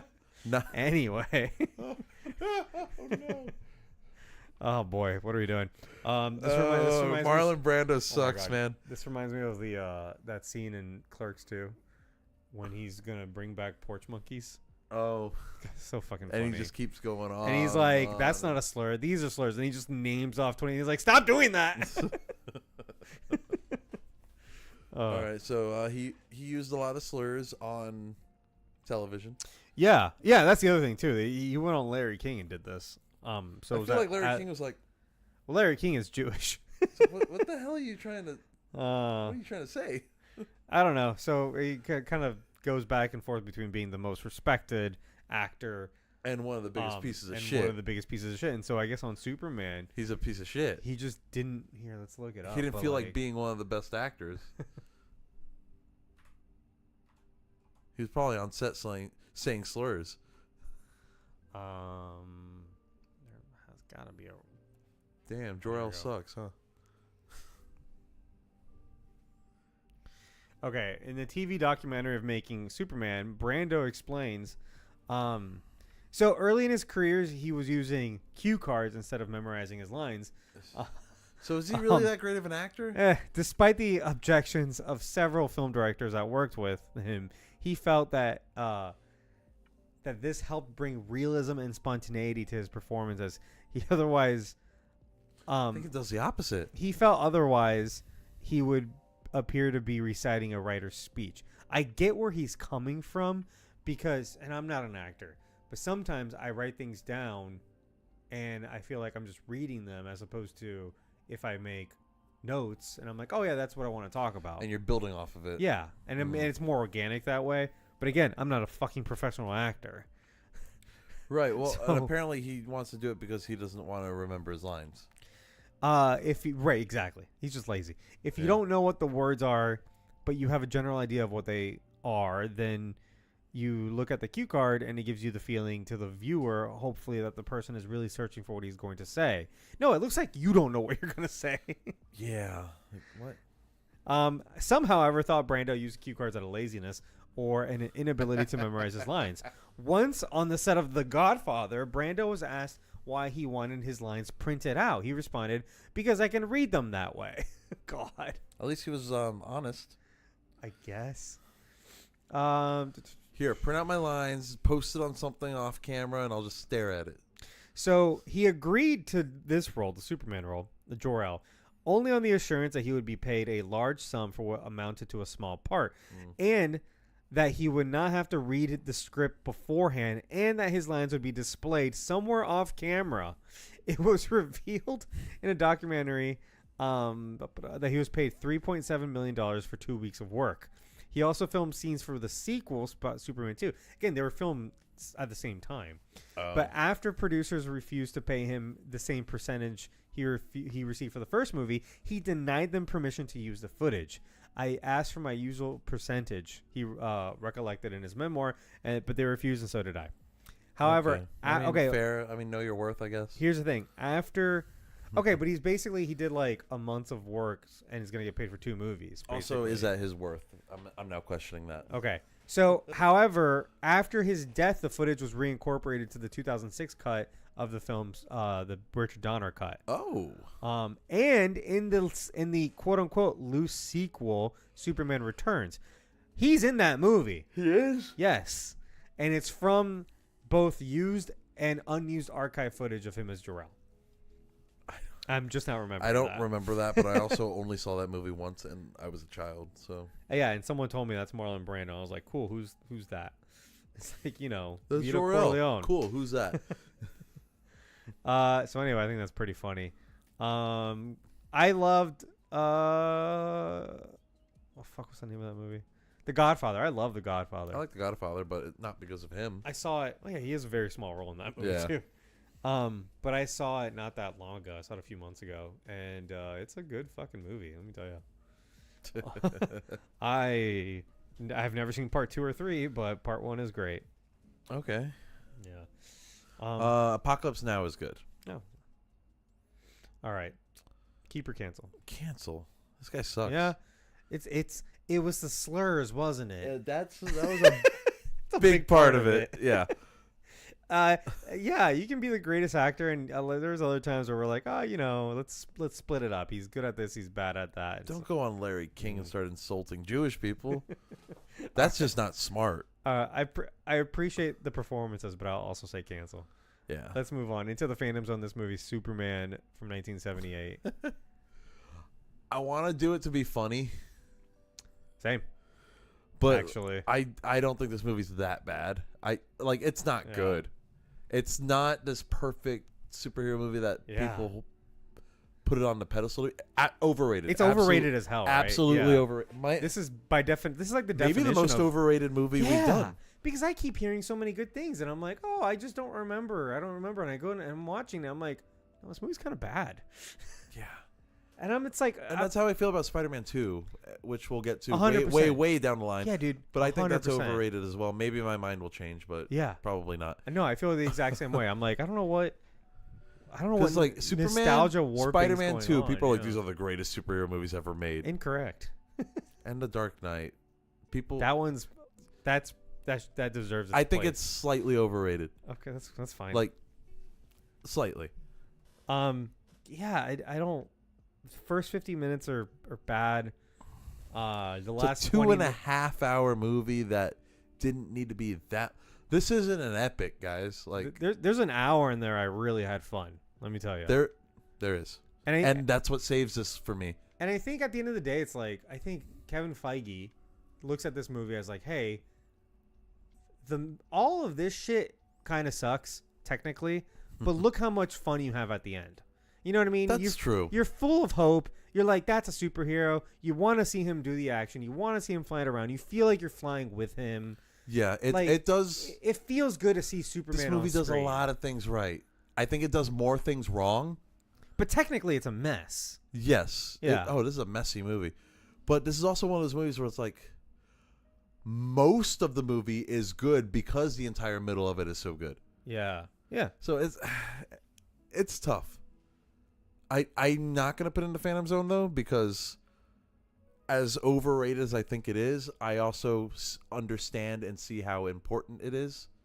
If this was forgotten forever, I think that'd be a shame. Yeah. Okay. I don't know how I'm going to feel about the sequels, because from what I hear, they just get worse as they go. I think I've heard 2 is better. 2's better? But then again, it's like the Donner cut. Which version of 2? Exactly. Yeah. Who knows?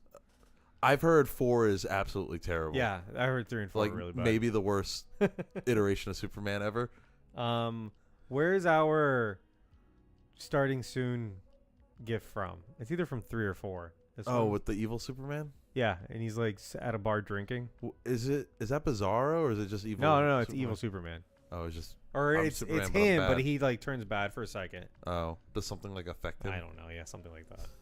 I do want to see that scene. It's some magical bullshit. Like, but like honestly, the middle of the movie and Christopher Reeve, and he's a delight. Honestly, he's swell. He really is. Yeah. And Lex, who was the actor who played Lex? Gene Hackman. Gene Hackman, Christopher Reeve, and the middle of this movie.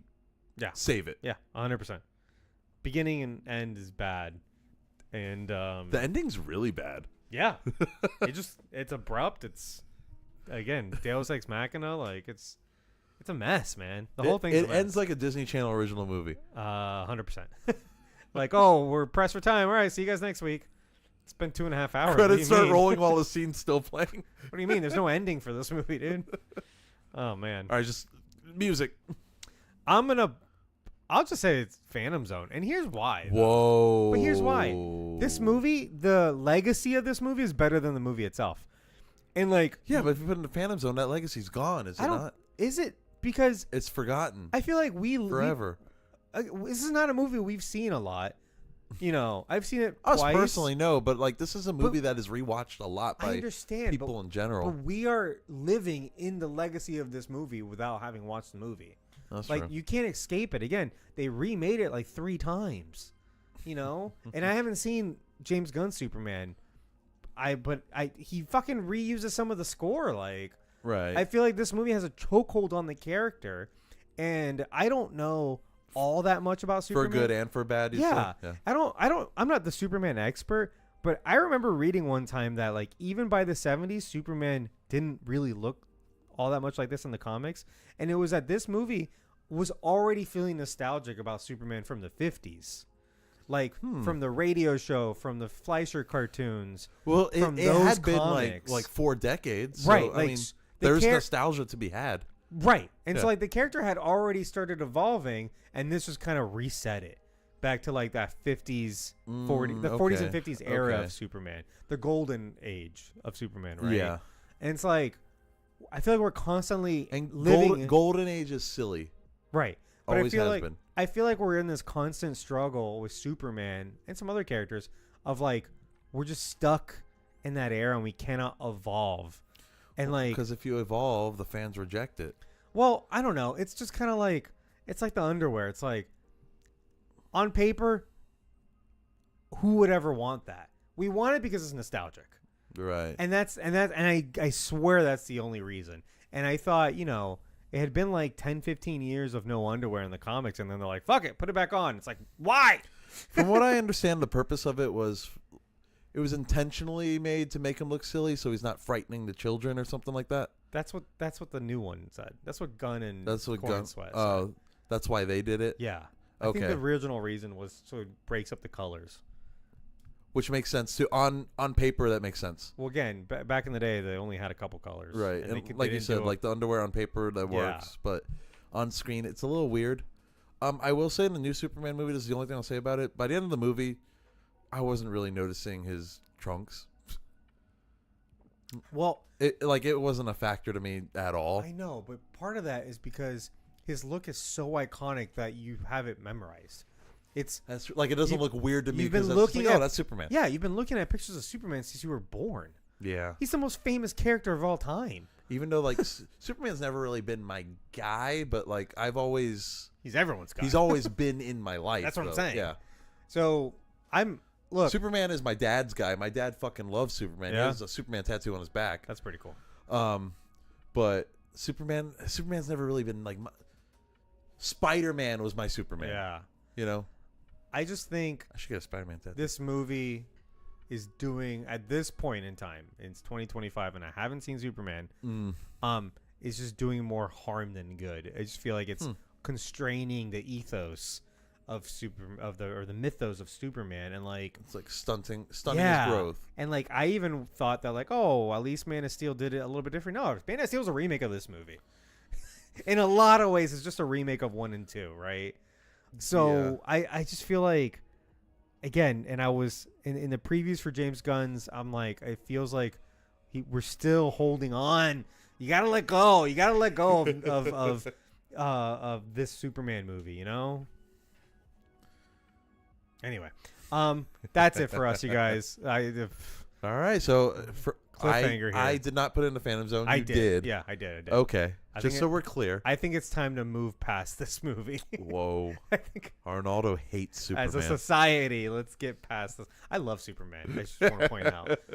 Thank you guys for listening. Thank you for subscribing. Thank you to that piano dude for our musical intro. He just had his acting debut on an acting debut? Yeah. He on Broadway. Oh, okay. That's pretty fucking cool. I know, it's really cool. Good for him. Make sure to leave a rating and review on Apple, Spotify, wherever you get this podcast. Tell a friend. It's late. I'm trying to get through this. Tell a friend. Thank you. And if you've told a friend, you can support the show on Patreon, where we are doing our second podcast called Where's Mephisto? Berto, what happened on Where's Mephisto recently? We found Mephisto. Yeah, we found him. We found him. Come check that out. I might put that episode on the regular feed just because it's monumental, but we we're doing that. What comes out next that we're going to have to look for Mephisto in? Peacemaker Season 2? That's August, I think. That's August, isn't it? yeah. That's soon. Because there's Peacemaker Season 2. There's another Oh, Wonder Man's at like the end of the year. Oh, I think there's some crossover with the Superman movie, too, in Peacemaker. I believe so, too. I think I forget who. The secondary superhero character is supposed to show up in it. Oh, yeah. Yeah, kind of like they did in the previous season from a different universe. Kind of. We'll see how that works out. Yeah, we'll see. You can find us on Instagram. Thank you to everyone that came to Twitch, our live stream. We stream all these episodes live. Philly to the J, Arculus. Thanks for hanging out. Yeah, thank you. You can find us on Instagram at Films from the Phantom Zone, Twitter, Films from PZ, TikTok, Films from PZ. Berto, I keep meaning, it is my fault, to send you a couple clips to make things from. Oh, yeah, I don't have any clips. Yeah. I need to also just hop on and start saving our VODs just in case there's anything to like get from there. Well, I know it's a little more difficult to extract from that. You got a good internet connection. You can. I do have a good internet. Yeah. Because I'm not clicking on record. Anyway, guys, we'll see you next week, and goodbye. Bye. I don't know what we're gonna do next. Probably Fantastic Four. We got to do Fantastic Four.